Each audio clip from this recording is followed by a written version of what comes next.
በብርሃን የሞባይል ባንኪንጎ እንዲህ ተሻሽሏል፣ ይበልጥ ዘመኗል። በብርሃን ፍጥነት ያሻውትን የሚፈጽሙት ጊዜውን የሚመጥን የሞባይል ባንኪንግ አገልግሎት ከብርሃን ባንክ። እስኪ መተግበሪያውን አፕዴት ያድርጉና አዲሱን አቀራረብ ይመልከቱ።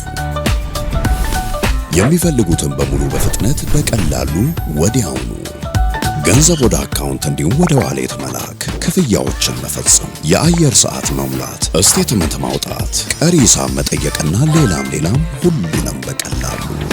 አዲሱ የብርሃን ባንክ የሞባይል ባንኪንግ መተግበሪያ አሁኑኑ አፕዴት ያድርጉ። ብርሃን ባንክ እንደ ስማችን ብርሃን ነው ስራችን።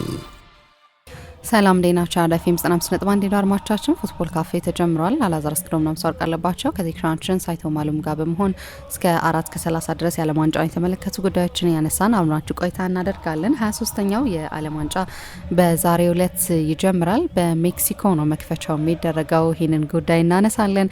የዓለም ዋንጫ የሚጀምርበት ቀን ነው። ብዙ ኤክሳይትመንት አለ አይደለ?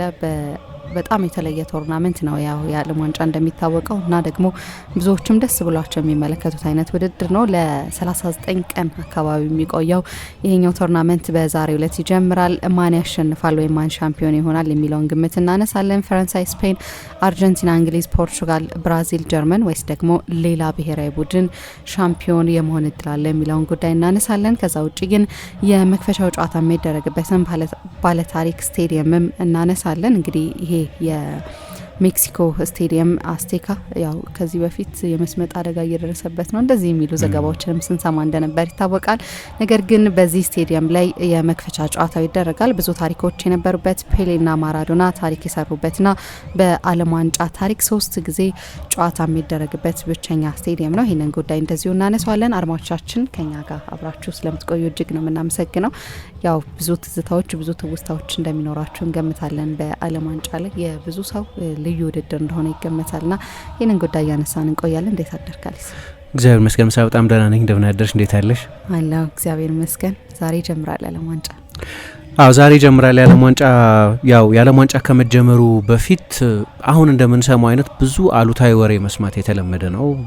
በቀደም ስናነሳ እንደነበረው የካታር የዓለም ዋንጫ በሚደረግበት ጊዜ በአብላጫው በምዕራብ ብዙሃን መገናኛዎች ከሰብአዊ መብት አያያዝና ከውጭ ሀገራት ሰራተኞች አያያዝ ጋር በተገናኘ ብዙ በደል ይፈጸማል፣ ብዙ ሰራተኞች ለዓለም ዋንጫ በሚደረገው የኢንፍራስትራክቸር ግንባታ ላይ ህይወታቸው አልፏል፣ ክፍያቸው ትክክል አልነበረም የሚሉ ብዙ ዘገባዎችን ሰማ ነበር። የ2018 የዓለም ዋንጫ በሚደረግበት ጊዜ የቭላዲሚር ፑቲን የስፖርት ዋሽንግ አላማ ነው ሩሲያ ዓለም ዋንጫው እንድታስተናግድ ያደረገው እና በሳቸውና በጂያኒ ኢንፋንቲኖ መካከል አሁን በዶናልድ ትራምፕና በሳቸው መካከል ስላለው ግንኙነት ያኔም ብዙ ይባል የነበረበትና ለኦቶክራት እጃቸውን የሰጡበት ነው በሚል ብዙ የተተቹበት እንደነበር ትዝ ይለኛል። የ2014 የዓለም ዋንጫ በሚደረግበት ጊዜ እንደ ሮማሪዮ አይነቱ ትልቅ ተጫዋች ስንት ደሃ ባለበት ሀገር ይህንን ሁሉ ቢሊዮን አፍስሰን የዓለም ዋንጫን ማስተናገዳችን ሮማሪዮ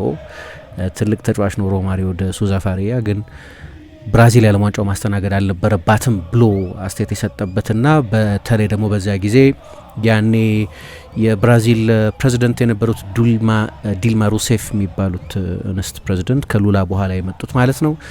ኦፕሬሽን ላቫጃቶ የሚባል የፔትሮ ብራስ ቅሌት የብራዚልን አብዛኛውን ዜጋ ስሜት የጎዳበት እና በኋላም ሴትዮዋ ወደ እስር እንዲወርዱ ያደረገበት፣ ሉላም እስር ቤት ገብተው ነበር እንደሚታወቀው። ከዛ በኋላ አሁን ተመልሰው የሀገሪቱ ፕሬዝደንት ናቸው እና በጣም ብዙ ትችት የነበረበት ነው በተለይ በብራዚላውያን በኩል በዚያ ጊዜ 2010ም የዓለም ዋንጫ በተመሳሳይ እንደዚሁ በተለይ በደቡብ አፍሪካ ባለው የወንጀል መጠን ምክንያት ለመጀመሪያ ጊዜ በአፍሪካ የተደረገ የዓለም ዋንጫ እንደነበር እናስታውሳለን።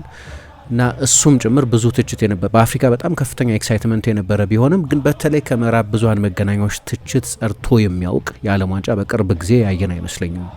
ግን ውድድሩ አንዴ የዓለም ዋንጫ ከተጀመረ በኋላ እነዛ ጥያቄዎች ወደ ሼልፍ ይሄዳሉ እና ወደ በለጠው ትኩረት ወደሚስበው ወደ ኳስ ጨዋታው፣ ወደ ቡድኖቹ፣ ወደ ዓለም ዋንጫ ስቶሪዎች፣ በዓለም ዋንጫው ላይ ያልገመት ነው አንድ አዲስ ተጫዋች ብቅ የሚልበት በሁሉም ውድድሮች አይተናል። አዳዲስ ተጫዋቾች ድንገት ይከሰታሉ በዓለም ዋንጫዎች ላይ ወይ ትልልቆቹ ተጫዋቾች አስደናቂ ፐርፎርማንስ ያሳያሉና በእግር ኳስ ውስጥ ያላቸውን ሌጋሲ ሴሜንት ያደርጋሉ፣ ያጠብቃሉ እና ብዙ ስቶሪዎች እንሰማለን። ወይ ደግሞ ትልልቅ ብሔራዊ ቡድኖች ባለፈው የዓለም ዋንጫ ጀርመን ስትወጣ እንደሆነው አይነት ያልተጠበቀ ድራማና ይሆናል። በቅርብ ጊዜ የዓለም ሻምፒዮን የሆኑ ቡድኖች ከምድባቸው ሲወድቁ ጭምር አይተናል። በቅርብ ዓመታት አሁን የጠቀስኩትን ጀርመን 2018 የዓለም ዋንጫ ላይ ከውድድር ውጪ ስትሆን፣ የፈረንሳይ 2002 ከዓለም ዋንጫ ከምድቧ ስትወድቅ፣ ስፔን 2014 ላይ ከምድቧ ስትወድቅ ሻምፒዮን የሆኑ ቡድኖች ታይትል ዲፌንድ ለማድረግ ወይም በሻምፒዮንነታቸውን ለማቆየት በሚሄዱበት የዓለም ዋንጫ ላይ እንዲህ አይነት ፈተና ሲገጥማቸው አይተን እናውቃለን። የዓለም ዋንጫ ስቶሪ ብዙ ነው። ከዚያ ደግሞ ለመጀመሪያ ጊዜ የሚሳተፉ 4 ብሔራዊ ቡድኖች አሉ በዚህ የዓለም ዋንጫ እንደ ኩራሳኦ፣ እንደ ኬፕ ቨርድ አይነት፣ ዩዝቤኪስታን፣ ዮርዳኖስ ወይም ጆርዳን አይነት ቡድኖችም ይሳተፋሉ እና የነሱ ስቶሪም አለ። ደግሞ ሰፊ ነው ዘንድሮ የሚደረገው የጨዋታ ቁጥርም በጣም ከፍተኛ ነው። 48 ሀገራት ናቸው። ስለዚህ ስንት ኖካውት አለ ማለት ነው? ከ48 ወደ 32 ነው። ስለዚህ 32 ቡድኖች ሲቀሩ ኖካውት ነው የሚሆነው፣ ጥሎ ማለፍ ነው የሚሆነው። ከዛ 16 ከዛ 8 ከዛ 4 መጨረሻ ላይ ፍጻሜ።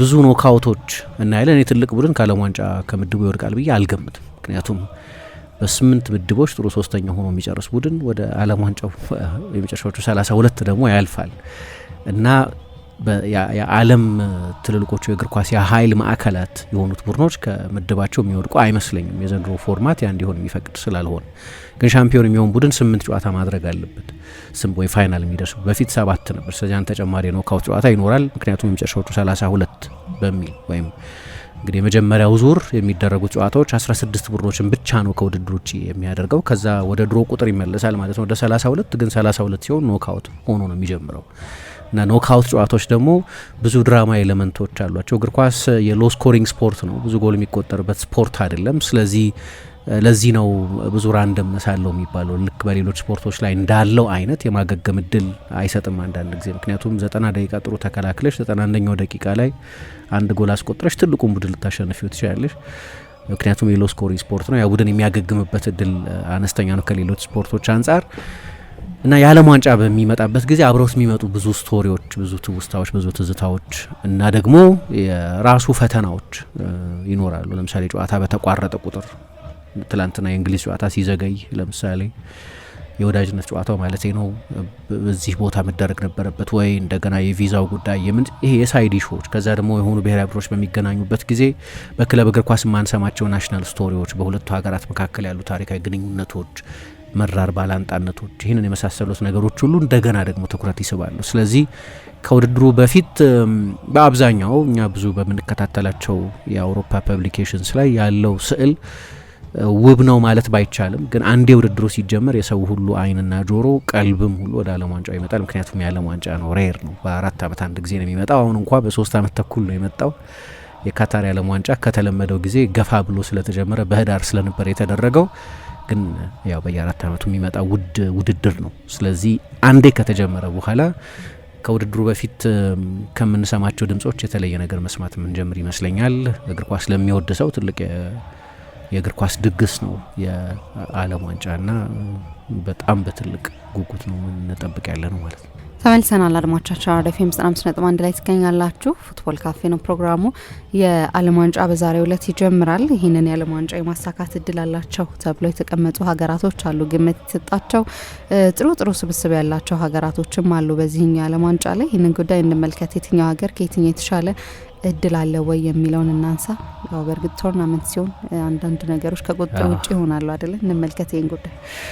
አዎ ልክ ነው። ግን ምሳ ከዓለም ዋንጫ ትውስታዎች ብንጀምር አሪፍ ይመስለኛል። ያው ብዙ ጊዜ ይደረጋል በእኛም ሀገር ሚዲያ የዓለም ዋንጫ ሲባል ምን ይመጣልናል፣ የትኛውን ውድድር ነው መጀመሪያ ያየ ነው ወይ በተለየ ሁኔታ የምናስታውሰው ጨዋታ አለ ወይ እንደዚህ እያልን ማለት ነው። እና የትኛው የዓለም ዋንጫ ነው መጀመሪያ አንቺ ያየሽው የዓለም ዋንጫ እና ስለዛ የዓለም ዋንጫ በተለይ ምን ትዝታለሽ? ያው የመጀመሪያ የዓለም ዋንጫ በልጅነት የሚታይ የዓለም ዋንጫ ነው። የሆነ ጭል በሚል ትውስታ የሚታወስ ነው ይገባኛል። ግን የትኛው ነው ግን አንቺ የመጀመሪያ የዓለም ዋንጫ ትውስታ?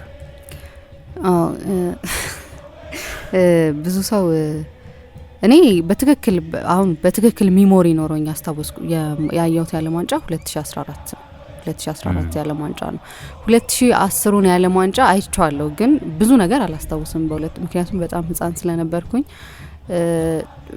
የሆነ እንትኑን ይሄ በዙሪያ ዓለም ዋንጫ ሲኖር በዙሪያ የሚኖሩ አካባቢዎች ይኖሩ አይደለ? በዛም ጊዜ ወንድሜ ከድሮም ጀምሮ ስለነበር ኳስ የዓለም ዋንጫ ጀመረ። ደግሞ በአፍሪካ የሚደረግ ውድድር ስለሆነ ዘፈኖቹ እነዛ ነገሮች ትዝ ይሉኛል። ግን በስነ ስርዓት ሚሞሪ ኖሮኝ ያየሁት የዓለም ዋንጫ ግን የ2014 የዓለም ዋንጫ ነውና ልክ እኔ የዓለም ዋንጫ ማየት ስጀምር ግን የብራዚል ደጋፊ ነበር እና በቃ በጣም አስታውሳለሁ እሱን ጨዋታ ከጀርመን ጋር የነበረውን ጨዋታ ሳይ አጎቴ ቤት ነበር ያየነውና በቃ እኔ ሶፋ እየደበደብኩናም ነበር ያየሁት እሱን ያለው ማለት ሃይላይትም መሰለኝና ምክንያቱም እንደዛ አይነት ነገር ብዙ ኤክስፔክት የሚያደርግ አይመስለኝም አይደለ? ደግሞ ብራዚል ናት፣ ደግሞ ብራዚል ያዘጋጀችው የዓለም ዋንጫ ነው እና እሱ ነው በቃ ትልቁ ሚሞሪ። ግን ያው ጥሩ ጅማሩ ግን ነበር ብዬ አላስብም። ልክ ነው። የ2014 የዓለም ዋንጫ ላይ የ2010 የዓለም ዋንጫ ላይ ህጻን ከነበርሽ ከባድ ነው። ከ16 ዓመት በፊት የነበረ የዓለም ዋንጫ ያው አንተ ስንት ዓመት ይምጣ ለምታክ አይ አሁን ኦፍ ኮርስ ማዋሸት አልችልም። አንተን ደግሞ ማዋሸት አልችልም፣ ምክንያቱም ስንት ዓመት እንደሆነ ታውቅ። ሚሞሪ ኖሮኝ ያየሁት ማለት አሁን እያንዳንዱን ነገር ማስታውሰው ነው እንጂ 2010 የዓለም ዋንጫ ላይ እነዛን ነገሮች አስታውሳቸዋለሁ እኮ ጋና ከኡራጋይ የነበረው ጌም ትዝ ይለኛል። ግን አሁን እኔ ትዝ ይለኛል ብዬ እሱ የዓለም ዋንጫ ላይ ሚሞሪ ያለኝ ማለት አልችልም። ምክንያቱም በጣም ትንሽ የሆኑ እና ደግሞ በጣም ሜን ነገሮችም ታስታውስበት ነው። ግን እግር ኳስ እንዴት እንደሚሰራ ግን በተወሰነ ደረጃ መገንዘብ ጀምሬ ያየሁት የዓለም ዋንጫ ግን የ2014 የዓለም ዋንጫ ነው እና ከሱ በላይ ከዓለም ዋንጫው በላይ ኦፍ ኮርስ እኔ በክርስቲያኖ ምክንያት ስለሆነ ኳስ ማየት የጀመርኩት ፖርቹጋል እንዲሳካላት ፈልግ ነበር። ግን ሪሊ የብራዚል ደጋፊ ነበርኩና አስታውሳለሁ ብራዚል ማሊያ አድርጌ አጎቴ ቤት ነው ያየሁት። ሶፋ እየደበደብኩ ሳይ አጎቴ ተነስቶ ራሱ እንደመታኝ አስታውሳለሁ። በጣም አልቀሻለሁ። የሚገርመው ነገር ያንን ውጤት ሳይ በቃ ማመን አልቻልኩም። ኤቭሪቲንግ ነው እንትን ያለብኝና እንደዛ በ7-1 በዛ ጋፕ የተጠናቀቀ የሀገራት ጨዋታ ከዛ በፊት አላየሁም እና የዓለም ዋንጫ ነው ደግሞ ብራዚል ናት። እሱን ሳይ ግን በቃ በጣም ትልቅ በጣም መጥፎ ትውስታ ነበር ለኔ። ያው የብራዚል ደጋፊ ስለነበርኩና እሱን የዓለም ዋንጫ በደንብ አስታውሰዋለሁ። አበሱ ዓለም ዋንጫ ጊዜ እኔ የዩኒቨርሲቲ ተማሪ ነበርኩ። አቤት ልዩነት ያል ሰፊ ነው እና የማስታውሰው የዲላ ዩኒቨርሲቲ ነበር መማረው እና የዓለም ዋንጫ በሚደረግበት ሰዓት ብዙ ጨዋታዎች ያመልጡን ነበር። ለማየትም ብዙ ኮንቪኒየንት አልነበረም። ቲቪ ሮሞች ምናምን አሉ። ግን ማስታውሰው ግን አንድ ስልክ ነበረኝ፣ የቻይና ስልክ እና እንደ አጋጣሚ ሆኖ ዲላ በስልኩ አንቴና በጣም ጥርት አድርጎ ያሳያል። ልክ አሁን ያሉትን የስማርትፎን ስልኮች አይነት የሚመስል ነው። ግን በአንቴና ቴሌቪዥን የናሽናል ቴሌቪዥን ስርጭት መውሰድ ይችላል። አሁን አዲስ አበባ ላይ ምናምን አይሰራም ወይ አሰላ አይሰራም፣ ግን እዛ ይሰራ ነበር። በጣም ጥርት ባለ ምስል ማለት ነው። ሁሉንም ጨዋታ በትንሿ ስልክ በትልቅ ስልክ ነው። የቻይና ስልክ ነበር የምንለው። እንትኑን አላስታውሰው ማርኩ ምን እንደነበር፣ ግን ትልቅ ነው። ስክሪኑ ሰፊ ነው። በሱ ያው ምሳሌ የሚሆን አይደለም ይሄ ለተማሪዎች፣ ግን ስኒክ እያረኩ ክላስ አስተማሪው እያስተማረ አይ ነበር ያለው። ያን ያህል የኳስ ኦብሴሽን ስላለብኝ እኔ ሁሉንም ጨዋታዎች ኦልሞስት አይቼ ነበር። እንዲያውም እንዳልኩት በዶርሚተሪ አካባቢ ኳስ ጨዋታ ለማየት ቲቪ ሩም ሲኖርም ክራውድድ ነው። በኋላም ዘግይቶ ነው ለነገሩ ቲቪ ሩም ውስጥ ቴሌቪዥን ሴት የተደረገው እና ብዙ ልጆች መጥተው ከኔ ጋር ያዩ ነበር። የዓለም ዋንጫ በራሴ ዶርሚተሪ ውስጥ ነበር ያየሁት። እሱን አስታውሳለሁ። ግን የኔ የመጀመሪያ የዓለም ዋንጫ ኤክስፒሪየንስ ጄኒውን የሆነ ኤክስፒሪየንስ የ2002 የዓለም ዋንጫ ነው። ግን 1998 የዓለም ዋንጫ በጣም ትንሽ ልጅ ሆኜ ግን የልጅነት ሜሞሪ ኃይለኛ ነው። እኔ ብዙ አስታውሳለሁ እና የዓለም ዋንጫ አንደኛ እኛ ቤት ከለር ቴሌቪዥን የነበረበት ሻርፕ ቴሌቪዥን የተገዛበት እና ብዙዎቹን ጨዋታዎች በደንብ ደግሞ ትዝ ይለኛል። ይሄ ቴክኒካሊቲውን ምኑን በመግንዛቤ ባይሆንም ግን እንደ ምንድነው ፍሊቲንግ ሜሞሪ እንደሚሉት የሆነ እንደ ሩቅ ትውስታ አስታውሳቸው። የመጀመሪያው ጨዋታ የብራዚል ስኮትላንድ ጨዋታ ነበር። ናይጄሪያ ስፔንን 3-2 ስታሸንፍ እኔና ወንድሜ እንዴት ሴሌብሬት እንዳደረግን አስታውሳለሁ። በጣም ደግሞ ያኔ ኃይለኛ የአፍሪካ ብሔራዊ ቡድኖችን የመደገፍ ዝንባሌ ነበር እኛ ሀገር ካሁንም የበለጠ ማለት ነው። አሁንም ለአፍሪካ ብሔራዊ ቡድኖች ማድላት ያለ ቢሆንም ግን ያን ጊዜ ካሜሩንን እና ናይጄሪያን በተለይ የምዕራብ አፍሪካ ሀገራትን የመደገፉ ልማድ በጣም በጣም ትልቅ ነበር ያን ጊዜ። ግን ደግሞ በውድድሩ ላይ የፈረንሳይ ብሔራዊ ቡድን የወደድኩበትም ውድድር ነበር። ምክንያቱም እንደ ብዙዎቹ የኛ ሀገር ሰዎች ሁሉ ብራዚልን ነበር የምንወደው።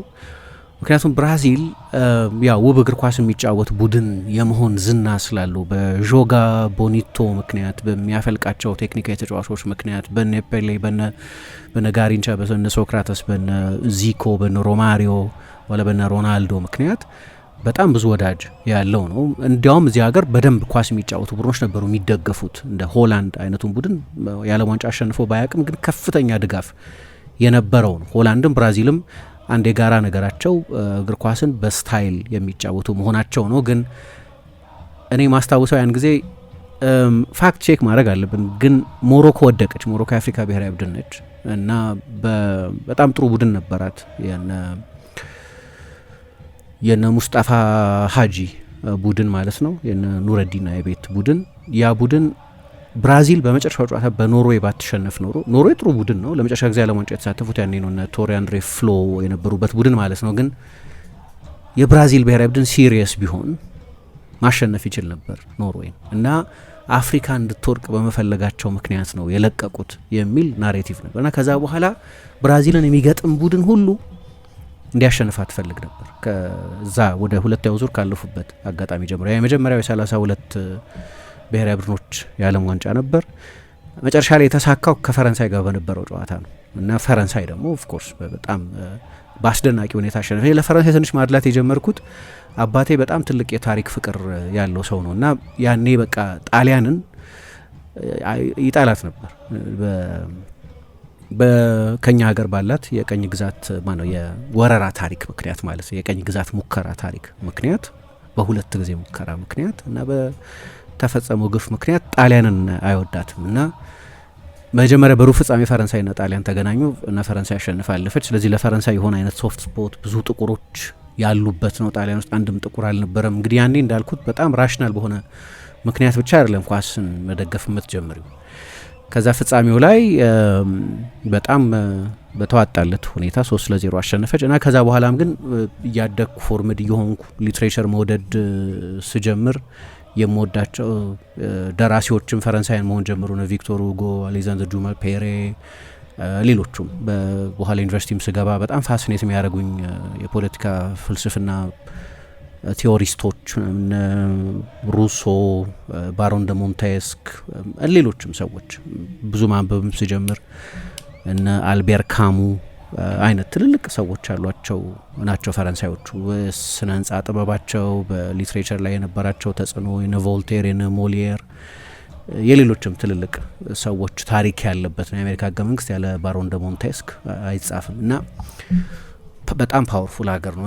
በኋላም ፈረንሳይኛ ለመማር የሞከርኩት ለፈረንሳይ የተለየ ፓሽን እንዲኖረኝ ያደረገኝ የ1998 የዓለም ዋንጫ ነው። ስለዚህ 2002 የዓለም ዋንጫ በጣም መጥፎ ኤክስፒሪየንስ ነበር ማለት ነው። ያ ደግሞ ማለት ነው ለኔ ምክንያቱም ከምድባቸውን የወደቁት በጣም በመጥፎ ሁኔታ ዚዳን ተጎዳ። ልክ ውድድሩ ከመጀመሩ በፊት ከኮሪያ ጋር በነበረ የወዳጅነት ጨዋታ ስለዚህ የመጀመሪያዎቹ 2 ጨዋታዎች ላይ መሰለፍ አልቻለም እና በመጀመሪያዎቹ 2 ጨዋታዎች ፈረንሳይ 3ቱንም ጨዋታዎች ጎል ሳታስቆጥር ጭምር ነው ከውድድር ውጭ የሆነችው ከምድቧ የወደቀችው።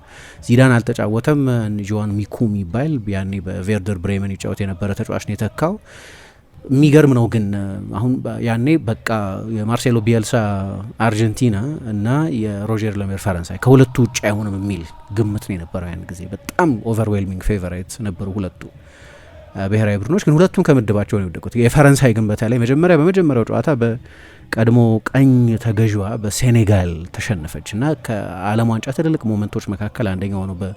በጣም በሚያሳዝን ሁኔታ የዛ ጨዋታ ጎል አስቆጣሪ የለም። ፓፓ ቡባ ዲዮፕ አሁን በህይወት የለም። እሱ ነበር ያንን ጎል ያስቆጠረው እና ፈረንሳይ ተሸንፋ ጀመረች። የሚገርመው አንድም ጎል ያላስቆጠረው ቡድን ውስጥ በ3 የተለያዩ ሊጎች ከፍተኛ ጎል አስቆጣሪ ተጫዋቾች ነበሩ። በጣሊያን ሴሪያ ዳቪድ ትሬዘጌ ነበር ቶፕ ስኮረር የነበረው። በፈረንሳይ በሊጋ በሚባለው ጂብሪል ሲሴ ነበር ከፍተኛ ጎል አስቆጣሪ።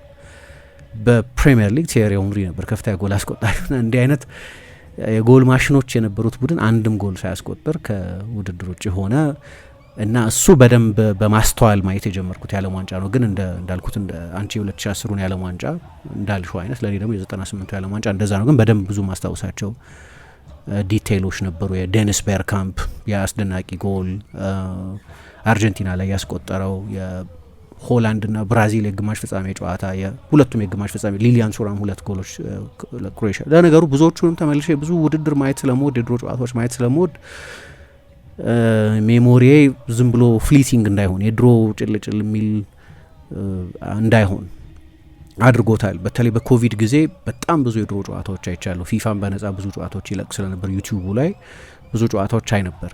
የድሮ ክላሲክ ጨዋታዎች ማየት ወዳለሁ ለነገሩ አሁንም እና የኔ ትውስታ እሱ ነው። እሱን በማንሳት ለመጀመር ነው። ግን ይህንን እያወራን ብንቀጥል ስለ ዓለም ዋንጫዎች ብናወራ ብዙ ልናወራ እንችላለን። ግን ይህን ያህል ካልን በቂ ነው። ግን በአድማጮቻችንም ሊጽፉበት ይችላሉ። ዩቲዩብ ላይ ፖስት ስናደርገው ይሄኛው ነው የዓለም ዋንጫ ትውስታ እያሉ ሼር ቢያደርጉን ጥሩ ነው። የመኖርን መመስከሪያም ነው። ብዙ አየን ማለት ነው አይደለም? እና እድለኞች ነን ይህንን ማየትም ስለቻልን እና ደግሞ ዛሬ ለሌላ የዓለም ዋንጫ እድል አግኝተናል ማለት ነው። የዓለም ዋንጫው የዘንድሮ የዓለም ዋንጫ እንግዲህ ትልልቆቹ ብሔራዊ ቡድኖች ሁሉ ለምሳሌ ፈረንሳይ በጣም በአስደናቂ የማጥቃት ኃይል የታጠቀ ቡድን ያላት፣ ኪሊያን ምባፔ አለ፣ የወቅቱ የባሎንዶር አሸናፊ ኦስማን ዴምቤሌ አለ፣ የጀርመን ቡንደስሊጋ የአመቱ ኮከብ ተጫዋች እና ከአውሮፓ ቤስት ተጫዋቾች መካከል አንደኛው ማይክል ኦሊሴ አለ። በፕሪሚየር ሊግ በሁለቱ የውድድር ዘመን አጋማሽ በጣም ጥሩ ከተጫወቱ ተጫዋቾች መካከል አንደኛው ራያን ሼርኪ አለ፣ ዴዚሪ ዱዌ አለ፣ ሁለተኛ ተከታታይ የቻምፒየንስ ሊግ ሲዝን አሸናፊ የነበረ የፔዤ ጀማሪ ተጫዋች፣ ብራድሊ ባርኮላ አለ፣ ማርከስ ቱራም አለ፣ የኮንፈረንስ ሊግ ፍጻሜ ላይ ጎል ያስቆጠረው ጆን ፊሊፕ ማቴታል። በጣም ብዙ አማራጮች የሚያሰክር አማራጭ ያለው ነው የፈረንሳይ ብሔራዊ ቡድን እና በማጥቃት ጥራትና ጥልቀት ከዚህ ጋር የሚወዳደር ሌላ ቡድን የለም በጭራሽ። ግን ደግሞ ስፔን የወቅቱ የአውሮፓ ሻምፒዮን ነው። አንድ ጊዜ የዓለም ሻምፒዮን ሆነዋል። የአውሮፓ ዋንጫ ከወሰዱ በኋላ ነው በሚቀጥለው ጊዜ የዓለም ሻምፒዮን የሆኑት። ቡድኖቹን በተናጥል እናነሳቸዋለን። ግን ደግሞ የስፔን ብሔራዊ ቡድን ምናልባት ሌሎች ብዙ ቡድኖች የሌለው አንድ የውህደት ፋክተር አለ። ከ26ቱ ተጫዋቾች 15ቱ በእድሜ እርከን ቡድኖች ውስጥ ለሉዊስ ዴላ ፉዌንቴ ተጫውተዋል። ለረጅም ጊዜ አብረዋቸው ነበሩ። በጣም ወጣት ቡድን ቢሆንም ግን እሳቸው ራሳቸው ከ2015 ጀምሮ ለ11 ዓመት የፌዴሬሽኑ ተቀጣሪ ሆነው በእድሜ እርከን ቡድኖች ውስጥ የሰሩ በኦሊምፒክ ውድድሮች ያሰለጠኑ እና ብዙዎቹን ተጫዋቾች የማሰልጠን እድል ያገኙ ለታክቲካዊ ውህደት ብዙ የማይቸግራቸው ናቸው። ብራዚል በቅርብ ዓመታት በትልልቅ የአውሮፓ ቡድኖች ነው ከውድድር ውጭ ስትሆን የቆየችው በሙሉ። አሁን ከ2002ቱ የዓለም ዋንጫ ድላቸው በኋላ ከዓለም ዋንጫ የወጡት በአውሮፓ ቡድኖች ነው። 2006 ላይ በፈረንሳይ፣ 2010 ላይ በሆላንድ፣ 2014 ላይ በአሰቃቂ ሁኔታ በጀርመን፣ 2018 ላይ አይ ቲንክ በክሮኤሽያ መሰለኝ እንዲህ በቤልጅየም 3-2 ነው የተሸነፉት። 2022 ላይ ነው በክሮኤሽያ የወጡት። በሁሉም ውድድሮች በአውሮፓ ሀገራት ነው የተሸነፉት። አንዳንዶቹ ደግሞ የአውሮፓ እግር ኳስ ሱፐር ፓወርስ የማይባሉ ናቸው። ለምሳሌ ቤልጅየም ትልቅ ትውልድ ነበር፣ ግን በዓለም ዋንጫ ትልቅ ታሪክ ያለው አይደለም። አንድ የሴሚፋይናል ተጫውተው ያውቃሉ። 86 የኤንዞ ሺፎ ቡድን ማለት ነው፣ ግን በቤልጅየም ነበር የተሸነፉት። የ2002 ላይ ደግሞ 2022 ላይ በክሮኤሽያ ነው የተሸነፉት። ስለዚህ አውሮፓን ማሸነፍ ሲያቅታት እንግዲህ አውሮፓ አሰልጣኝ ቀጥራ ነው ወደዚህ ውድድር የመጣችው ካርሎ አንቼሎቲ። እንግሊዝ በጀርመን አሰልጣኝ እየሰለጠነች ነው ወደዚህ ውድድር የመጣችው። ቶማስ ቱኸል ከውድድሩ በፊት በጣም ትልልቅ ውሳኔዎች ወስነዋል። ስብስባቸውን በተመለከተ በጣም ሪስኪ የሆኑ ውሳኔዎች ወስነዋል። ያንን ድፍረት ማድነቅ ያስፈልጋል። ምክንያቱም ሰውየው ከውድድሩ በፊት እንደተናገሩት አሁን ጉዳዩ ቤስት የእንግሊዝ 26 ተጫዋቾችን የመምረጥ ጉዳይ አይደለም። መጫወት ለምንፈልግበት መንገድ የሚሆኑ 26 ተጫዋቾች የመምረጥ ጉዳይ ነው። እዚህ ላይ መጨከን ያስፈልግ ነበር። ሁሉም ሰው ሊስማማ አይችልም በዚህ ብለዋል። እና በጀርመናዊ አሰልጣኝ ነው የምትሰለጥነው። የሊዮኔል ሜሲና የክርስቲያኖ ሮናልዶ የመጨረሻ ዳንስ ነው የዓለም ዋንጫ ላስት ዳንስ የሚሉት አይነት ነው።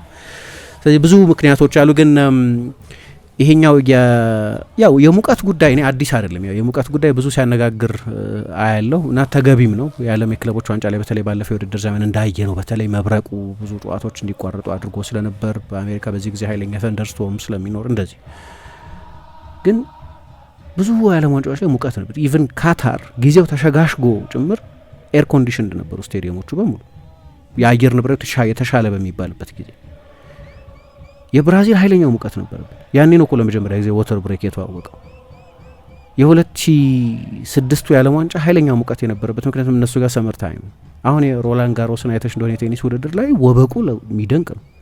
የኮሪያ ጃፓን የዓለም ዋንጫ ኃይለኛው ሙቀት የነበረበት ነው። የሙቀት ጉዳይ በብዙ የዓለም ሀገራት አየሩ የሚከብድበት ጊዜ በመሆኑ ምክንያት እንደዛ ነው። የአሜሪካንን ምናልባት ያለፈው የዓለም የክለቦች ዋንጫ እና 94 የዓለም ዋንጫ እዛው በተደረገ ጊዜ 86 እና 70 ሜክሲኮ ላይ በተደረገ ጊዜ ኃይለኛው ሙቀት ነው የነበረው። የሙቀት ጉዳይ አዲስ ነገር አይመስለኝም፣ ግን የአየር ሁኔታውን አክለመታይዘ ማድረግ ቶሎ የመላመድ ሁኔታ ግን ቡድኖችን በዚህ ውድድር ላይ ይሰራቸዋል። ለምሳሌ 94 የዓለም ዋንጫ ላይ ስዊድን ግማሽ ፍጻሜ ደርሳ ነበር።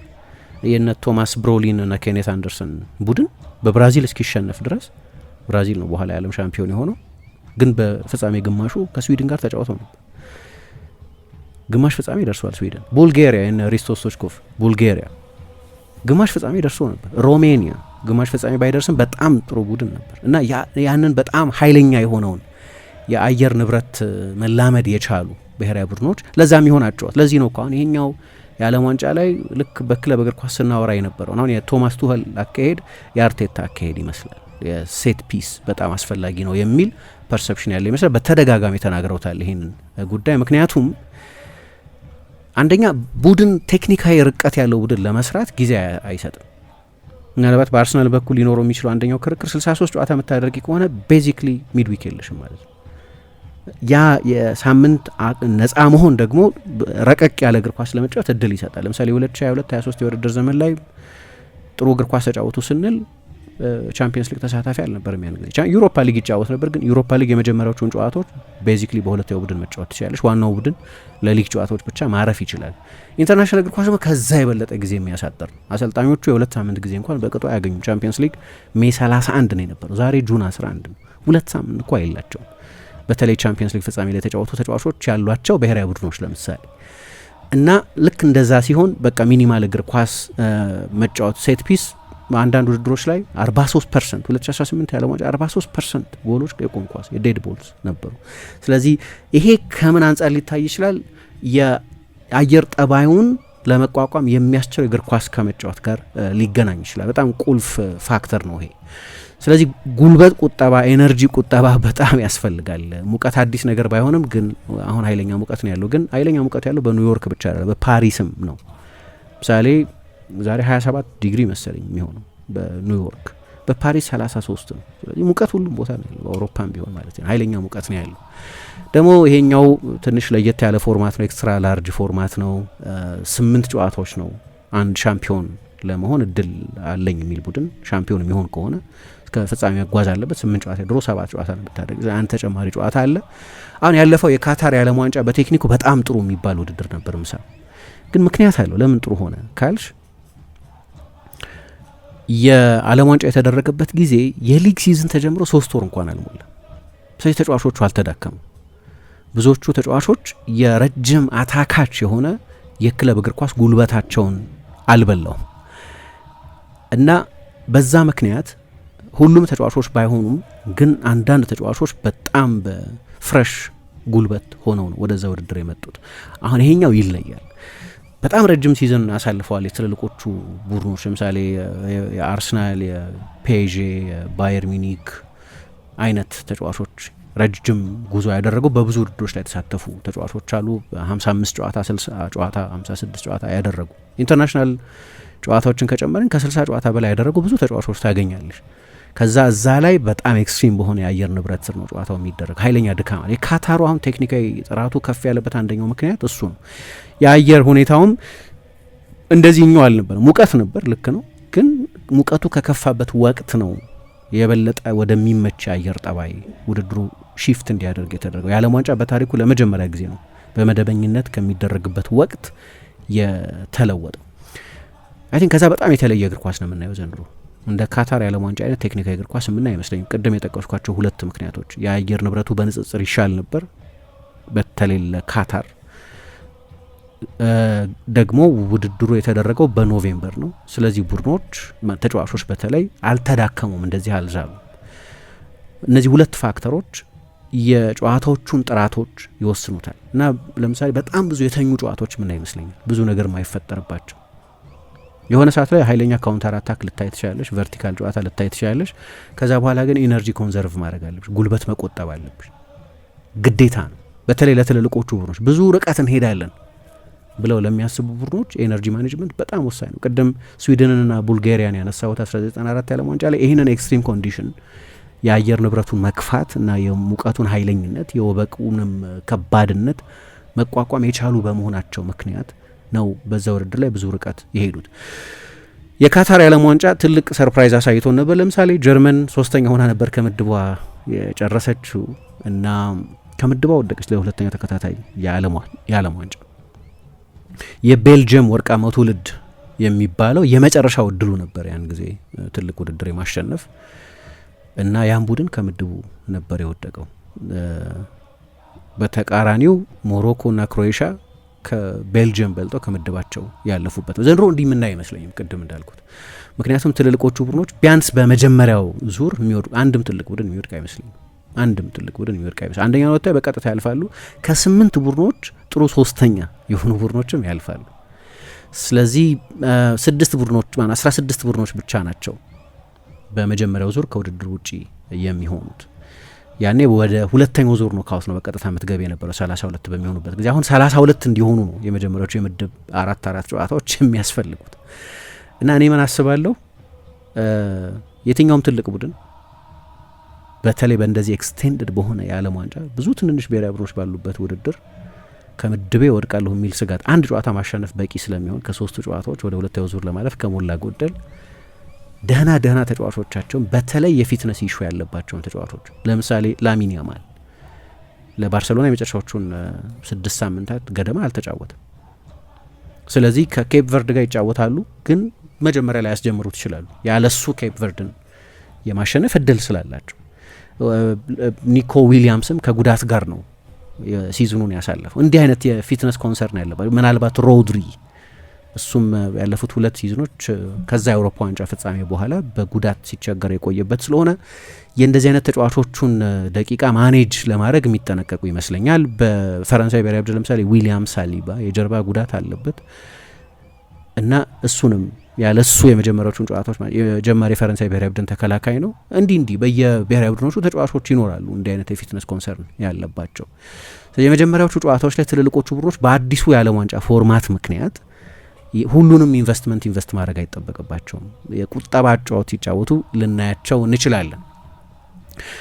እና ደግሞ የዓለም ዋንጫ መቼ ሰርፕራይዞች ይኖሩታል። አሁን ሁሉም ትልልቅ ቡድኖች ለግምት ምክንያት የሚሆኑ ነጥቦችን ማስቀመጥ ይቻላል። ለምን የዓለም ዋንጫ አሸናፊ ሊሆን ይችላል? የስፔን ብሔራዊ ቡድን፣ የፈረንሳይ ብሔራዊ ቡድን፣ የአርጀንቲና ብሔራዊ ቡድን፣ የፖርቱጋል፣ የብራዚል፣ የጀርመን፣ የእንግሊዝ እያልን ማለት ነው። ግን የዓለም ዋንጫዎች ላይ ብዙ ሰርፕራይዞች አይተናል። ቅድም ስለ 94 የዓለም ዋንጫ ስለ ስዊድንና ቡልጋሪያ አንስቻለሁ። ግን 98 የዓለም ዋንጫ ላይ ክሮኤሽያ 1998 የዓለም ዋንጫ ላይ የነ ዳቮር ሱከር የነ ስላቨን ቢሊች ቡድን 3ኛ ሆኖ ነው የጨረሰው። እንዲያውም ሴሚፋይናሉ ላይ በዳቮር ሹከር ጎል አማካኝነት ፈረንሳይን ሁሉ ይመሩ ነበር። ቱራም እነዛን 2 ጎሎች እስኪያስቆጠር ድረስ ትልቅ ሰርፕራይዝ ነበር የክሮኤሽያ ብሔራዊ ቡድን። ዩጎስላቪያ ከፈራረሰች በኋላ የነበረ የመጀመሪያው ውድድር ነው። ስለዚህ ቱርክ 2002 የዓለም ዋንጫ ላይ 3ኛ ሆኖ ነው የጨረሰው የቱርክ ብሔራዊ ቡድን በብራዚል በሮናልዶ በዛች አስደናቂ ጎል እስኪሸነፉ 1-0 ብቻ ነው የተሸነፉት እና ሀሰን ሳስ ይልድሪም ባሽ ቱርክ አይነት ተጫዋቾች የነበሩበት ቡድን ማለት ነው። እዛ ውድድር ላይ ደቡብ ኮሪያም ሴሚፋይናሊስት ነበረች፣ የውድድሩን ያስተናገደችው ሀገር። ያለፈው የዓለም ዋንጫ ላይ ሞሮኮን አይተናል። ከአፍሪካ ብሔራዊ ቡድኖች መካከል ለመጀመሪያ ጊዜ ሴሚፋይናሊስት የነበረች ነች።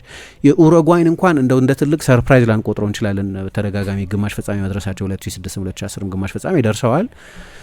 ግን 2 የዓለም ዋንጫ ያሸነፈ ቡድን ስለሆነ 3 ሚሊዮን ሕዝብ ብቻ ያለበት ሀገር ሁል ጊዜ ሊያስደንቀን ይገባል። ግን ቢሆንም ያኔ ሉዊስ ሱዋሬስ፣ ዲዮጎ ፎርላን፣ ኤዲንሰን ካቫኒ አይነት ተጫዋቾች ያሉት ቡድን በመሆኑ ምክንያት እና በዓለም ዋንጫ ሌጋሲው ምክንያት የመጀመሪያው የዓለም ዋንጫ ያሸነፈ ቡድን ነው። ከሁለቱ የዓለም ጦርነት በኋላ የነበረውን የመጀመሪያው የዓለም ዋንጫ ያሸነፈ ቡድን ነው። ስለዚህ ትልቅ ታሪክ ያለው የኡሩጓይ እግር ኳስ እንደ ሰርፕራይዝ እንደ ክላሲክ ሰርፕራይዝ ላይቆጠር ይችላል። ግን እኔ ሁልጊዜም ከአቅሙ በላይ ብዙ የሚሰነዝር ሀገር ይመስለኛል። ግን ሞሮኮ ለምሳሌ ያለፈው የዓለም ዋንጫ ላይ ትልቅ ሰርፕራይዝ ነበር ብቻ ሳይሆን አንደኛ ከምድባቸው ሲያልፉ ትልልቅ ቡድኖችን ጥለው ነው ያለፉት። ሁለተኛ ፖርቱጋልን፣ ስፔንን አይነት ሌሎች ትልልቅ የአውሮፓ ሀገራትን በጥሎ ማለፍ ውድድሮች ላይ ደግሞ አሸንፈዋል። አራተኛም ሆኖ ነው መጨረሻ ላይ የጨረሱት። ዘንድሮ ምናልባት እንደው እንደ ሰርፕራይዝ ባይሆንም ግን የኖርዌይ ብሔራዊ ቡድን እንደ ጠንካራ ዳርክ ሆርስ እንደሚሏቸው አይነት ሊሆን ይችላል። ምክንያቱም የጣሊያንን ብሔራዊ ቡድን ጥሎ ነው የመጣው። በዓለም ዋንጫ የማጣሪያ ታሪክ በአውሮፓ ዞን ማንም ብሔራዊ ቡድን የዘንድሮን የኖርዌይን አይነት ሪከርድ ኖሮት አያውቅም። ማንም በታሪክ ማንም እንደዚህ አይነት ነጥብ ማክሲመም ነጥብ ይዘው የጨረሷል። ይህን ያህል ጎል ያስቆጠረ ቡድን የለም። ሃላንድ አላቸው፣ ኦደጋርድ አላቸው፣ ኑሳ አላቸው፣ አሌክሳንደር ሶርሎት አላቸው፣ ሌሎች ብዙ ጥሩ በትልልቅ ክለቦች የሚጫወቱ ተጫዋቾች እናውቃለን። የኮሎምቢያ ብሔራዊ ቡድንም ያንን የትውልድ ሽግግር ምንም እንኳ ሀሜስ ሮድሪጌስ አሁንም ያለ ቢሆንም በተዋጣለት ሁኔታ የተሸጋገረ ይመስለኛል። አሁን ሁለቱ ሉዊስ ዲያዝ እና ሉዊስ ሱዋሬስ በስፖርቲንግ ሊዝበን የሚጫወተው አጥቂያቸው በጣም ምርጥ ተጫዋቾች ናቸው። ጃፓን፣ በቅርብ ጊዜ ቻይና፣ ሳውዲ አረቢያ አይነት ሀገራት በጣም ትልልቅ ሱፐርስታሮችን ወደ ሀገራቸው በማምጣት እግር ኳሳቸውን ለማሳደግ ሲሞክሩ አይተን እናውቃለን። ግን የጃፓን ኦርጋኒክ እድገት ነው። ቶፕ ቦተም ቱ ቶፕ የሚሉት አይነት ከታች ጀምሮ መስራት የሚሉት አይነት ማለት ነው እና በጣም ግሩም የዓለም ዋንጫ ላይ በተሳተፈ ቁጥር ኢምፕረስ የሚያደርገኝ ብሔራዊ ቡድን ነው የጃፓን ብሔራዊ ቡድን። ስለዚህ እነዚህ አይነት ቡድኖችን የምንጠብቅ ይሆናል። በጠቅላላው እንግዲህ 3 አስተናጋጅ ሀገራት አሉበት። 48 ብሔራዊ ቡድኖች ይሳተፋሉ። 104 ጨዋታዎች ይደረጋሉ። 1248 ተጫዋቾች ለብሔራዊ ቡድኖቻቸው ተጠርተዋል። ጉዞም ወሳኝ ይመስለኛል። 3 ሀገራት መካከል የሚደረግ ስለሆነ ብዙ ትራቭል አሜሪካ ውስጥ ብቻውን 70 ምናምን ጨዋታ ይደረጋል እና አይ ቲንክ ከሩብ ፍጻሜ ጨዋታ በኋላ ያሉት ጨዋታዎች በሙሉ አሜሪካ ውስጥ ነው የሚደረጉት እና ከአንድ ቦታ ወደ ሌላ ቦታ መሄድ እጣው በሚደርስሽ ጊዜ ጉዞ በጣም ረጅም። አሜሪካ ራሱ ኮንቲኔንት በጣም ሰፊ ሀገር ስለሆነ አሁን የአልጄሪያ ብሔራዊ ቡድን የጉዞ ሁኔታ ከዚህም በላይ ኪሎ ሜትሩን ብዙ ሊያደርገው ይችላል፣ ግን 5936 ኪሎ ሜትር ይጓዛል። የግብጽ ብሔራዊ ቡድን 287 ኪሎ ሜትር ብቻ ነው የሚጓዘው። ጄት ላግ ልዩነት ሊያመጣ ይችላል። የአየር ጠባይ ብቻ ሳይሆን ድካም፣ ብዙ መጓዝ ልዩነት ሊያመጣ ይችላል። ከዛ ደግሞ ለማየት በጣም አስቸጋሪ ነው ለእኛ። ሌሊት የሚደረጉ ከእኩለ ሌሊት በኋላ የሚደረጉ ብዙ ጨዋታዎች አሉ። የኮሪያ ጃፓን የዓለም ዋንጫ ትዝ ይለኛል፣ በጣም ፈታኝ ነበር። ብዙ ጠዋት ተነሲ ጨዋታ እየተደረገ ትነቂያለሽ። እንደው መጨረሻ ላይ እኮ ለዓለም አዝነው ዮኮሃማ ላይ ነው የፍጻሜ ጨዋታ የተደረገው። 9 ሰዓት መሰለኝ በእኛ ወይ 8 ሰዓት ወይ 9 ሰዓት። ኃይለኛ ሙቀት ነበር ያን ያስታውሳለሁ እነሱ ጋር እና ያው ለዓለም አቀፍ ተመልካች በሚል ጨዋታው ወደዛ እንዲገፋ ተደረገ። ግን 8 ሰዓት ቀን ነው የዓለም ዋንጫ ፋይናል የተደረገ። ብዙዎቹ ጨዋታዎች ግን 4 ሰዓት 5 ሰዓት ተማሪ ለነበረ ሰው በጭራሽ የሚመች፣ ለመንግስት ሰራተኛም ለመስሪያ ቤት ሰራተኛም በጠቅላላው የሚመች አልነበረም። የዘንድሮ ደግሞ ሌሊት ነው፣ በጣም አስቸጋሪ ነው። በተለይ ያው ውድድሩ የሚደረግበት የዓለም ክፍል ማለት ነው። የሚመቹ ሰዓቶች አሉ፣ ግን ብዙ ጨዋታዎች ሰዎች ሚስ እንዲያደርጉ ሳይገደዱ አይቀርም። ለመገመትም በጣም አስቸጋሪ ይመስለኛል። ብዙ ፖለቲካ ያለበት ነው እና በመጠኑ የስደተኞች ዓለም ዋንጫም ሊባል ይችላል። ምሳ አሁን በዓለም ዋንጫው ላይ ቅድም እንደጠቀስኩት ከ1200 በላይ ተጫዋቾች ለየብሔራዊ ቡድኖቻቸው ለ48ቱ ብሔራዊ ቡድኖች ይጠራሉ። ኩራሳው የምትባለው ብሔራዊ ቡድኖች 96% የሚሆኑ ተጫዋቾች የተወለዱት በሆላንድ ነው እና በጠቅላላው ግን በዓለም ዋንጫው 25% የሚሆኑ ተጫዋቾች የሚጫወቱት ለተወለዱበት ሀገር አይሆንም። ልክ በሴኔጋል፣ በዲአርሲ፣ በኩራሳው፣ በሌሎችም ሀገራት እንደምናየው ከፍተኛ የዲያስፖራ ፕሬዘንስ ያለበት ነው። በአፍሪካ ብሔራዊ ቡድን ተሳትፎ በኩል የ43% እድገት አለው።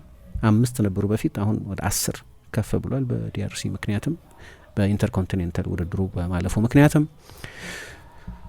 7 የ40 ዓመት ተጫዋቾች እናያለን። 40ና ከዛ በላይ እድሜ የሆናቸውን ተጫዋቾች እናያለን። 4 ደግሞ 2008 ላይ የተወለዱ ተጫዋቾች ደግሞ እናያለን። ላሚን ያማል 2007 ላይ ነው የተወለደው፣ የአውሮፓ ሻምፒዮን ነው። ግን ብዙ ተጫዋቾች እናያለን። ምባፔ ለሶስተኛው የዓለም ዋንጫ እየተዘጋጀ ነው። እሱ ደግሞ ከፔሌ እኩል ነው፣ 12 ጎሎች አስቆጥሯል እና ተጨማሪ ጎሎች መጨመር የሚችል ከሆነ ከሚሮስላቭ ክሎሰ ጋር ሬከርድ ሊጋራ ወይ ሊያልፈው ይችላል።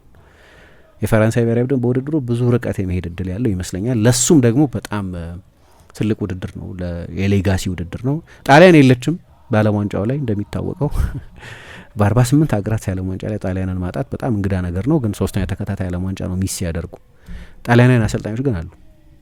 ካርሎ አንቼሎቲ፣ ፋቢዮ ካናቫሮ፣ ቪንቼንዞ ሞንቴላ፣ እነዚህ በዓለም ዋንጫ ላይ ብራዚልን፣ ዩዝቤኪስታንን እና ቱርክን ይዘው ሲያሰለጥኑ እናያቸዋለን። ውድድሩን ማን ያሸንፋል ምናምን የትኞቹ ቡድኖች እድል አላቸው የሚለውን እናነሳለን። ግን እንረፍ መሰለኝ። የዓለም ዋንጫን ጉዳይ እየተመለከትን ነው የምንገኘው። የትኛው ቡድን የተሻለ የዓለም ዋንጫን የማሸነፍ እድል አለው የሚለውን ጉዳይ እንደዚሁ እናነሳለን። ያንቺ ፌቨራይቶች እነማን ናቸው የዓለም ዋንጫን ለማሸነፍ? እንደ ሉዊስ ዴላ ፉንቴ ዴሾ አይነት አሰልጣኞች ክሊር ፌቨራይት የለውም ይሄኛው የዓለም ዋንጫ ይሄኛው ቡድን የሚያሸንፈው ማለት ያስቸግራል ይላሉ። ፌቨራይት የለውም የሚል እምነት ያላቸው አሰልጣኞች ናቸው። ግን የትኞቹን ብሔራዊ ቡድኖች ግን እንዲያው እንደ ፕሪ ቶርናመንት ፌቨራይትስ የሚሏቸዋል። ውድድሩ ከመጀመሩ በፊት ምን እንገምታለን እንደገመት ነው አይሆንም። ብዙ ጊዜ ቅድም እንዳልኩት 2002 የዓለም ዋንጫ ላይ ከፈረንሳይና አርጀንቲና አንዱ ያሸንፋሉ የሚል ግምት ነበር። ብራዚልን ማንም አልጠበቅም። አምስተኛ ሆኖ ነበር አምስተኛ ሆኖ ያለፉት እና ብን ሻምፒዮን ሆኑ አልተገመተም። ጣሊያን ከካልቾፖሊ ቅሌት ጋር ነበር 2006 የዓለም ዋንጫ የመጣችው ግን ሻምፒዮን ሆነች። ተገምተው ሻምፒዮን የሚሆኑ አሉ፣ ስፔን፣ ጀርመን እንደዚህ፣ ፈረንሳይም 2018 ግን ደግሞ ሌላ ጊዜ ሰርፕራይዝ የሚያደርጉን ደግሞ ቡድኖች አሉ። ስለዚህ ለሱ ክፍት ሆነን ግን ውድድሩ ከመጀመሩ በፊት ገምቺ ብትባይ የትኞቹን ቡድኖች ትገምቻለህ? እኔ የሚያስማማ ይመስለኛል። ክሊር ፌቨራይት የለውም ይሄኛው የዓለም ዋንጫ የሚለው የሚያስማማው ይመስለኛል። የተሻሉ ቡድኖች የምንላቸው አሉ፣ ግን የተሻሉ የምንላቸው ቡድኖች ራሱ 1 2 3 ብቻ አይደሉም፣ ከዛ በላይ ቁጥር አላቸው አይደለ? ሁሉም ብሔራዊ ቡድኖች በተለይ ደግሞ ፌቨር ልናረጋቸው የምንችላቸው ብሔራዊ ቡድኖች የሆኑ ጥንካሬያቸው ማውጣት እንችላለን ብዬ አስባለሁ አይደለ? እንደዚህ አይነት ሚድፊልደሮች ስላላቸው፣ እንደዚህ አይነት አጥቂዎች፣ እንደዚህ አይነት ተከላካዮች ወይም እንደዚህ አይነት የቡድን ውህደት ስላላቸው የምንላቸው ብዙ ያሉ ይመስለኛል።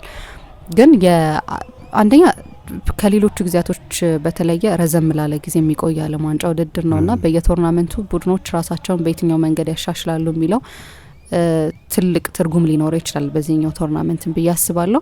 ከዛ በተጨማሪ ግን ያው ለመገመት በጣም አስቸጋሪ የሚያደርገው እንደዚህ አይነት የቶርናመንት ውድድር ሲሆን በቃ የሆነ የሩብ ፍጻሜ ምናምን ጨዋታ ላይ አንድ የዳኝነት ውሳኔ፣ አንድ ተጫዋች ጥሩ መሆን ወይ በጣም ጥሩ ይሆናል ብለን ያሰብነው ቡድን ጥሩ አለመሆን ምናምን ወይ ቀይ ካርዶች ምናምን ሊወስኑት ይችላሉ የዓለም ዋንጫውን። በተደጋጋሚ በብራዚል እንደዛ ሲሆን አይተናል አይደል? ባለፉት የዓለም ዋንጫዎች ላይ በሌሎቹም በጠበቅናቸው በጀርመን በእንደዚህ አይነት ቡድኖችና እንትና ነው ለማለት የሚያስቸግር ይመስለኛል። ያው ምናልባት ስሜቴ ሊሆን ይችላል፣ ግን ፖርቹጋል ኦነስትሊ ፍላጎቴም ነው ያው ፖርቹጋል ይሄንን የዓለም ዋንጫ እንድታሳካ። ግን ከፍላጎት ያለፈ ግን ይሄንን የዓለም ዋንጫ ልታሳካ የምትችልባቸው ማቴሪያሎች ደግሞ አሏት ብዬ አምናለሁ። የፖርቹጋል ብሔራዊ ቡድን ጥሩ ስብስብ አላት፣ ጥሩ የመሀል ተጫዋቾች አሏት። ግን ስለ እንግሊዝ በተመሳሳይ ጥሩ የመሀል ተጫዋቾች አሏት ኢቭን ከነ ቤንቾቿ ብለን ማውራት እንችላለን አይደለ? እንደዛ ይሰማኛል። ምናልባት በዚህኛው የዓለም ዋንጫ ላይ እኔ እንደ ቡድን መጫወት የሚችሉ ከሆነ የፖርቹጋል ብሔራዊ ቡድን ወይም እኔ ባለፉት አመታት የፖርቹጋል ብሔራዊ ቡድንና የአርጀንቲና ብሔራዊ ቡድን መካከል የነበረው ልዩነት በአርጀንቲና በኩል ለሊዮኔል ሜሲ መጫወት እሱም በሚገባ አይተናል ብዬ አስባለሁ። የአርጀንቲና ተጫዋቾች ይህንን አድርገውታልና ይሄኛው የዓለም ዋንጫ ላይ ለክርስቲያኖ ይጫወታሉ እርግጠኛ አይደለሁም። ይመስለኛል ግን ክርስቲያኖ ራሱ ያለውን ኢጎ ማኔጅ አድርጎ አንዳንድ ጨዋታዎች እንዲያልፉት መፍቀድ ወይም አንዳንድ ጨዋታዎች ላይ ምናልባት ጨዋታዎችን አለመጨረስ 60 ደቂቃ መጫወትን መቀበል ሊሆን ይችላል፣ ወይም ጨዋታ አለመጀመርን መቀበል ሊሆን ይችላል።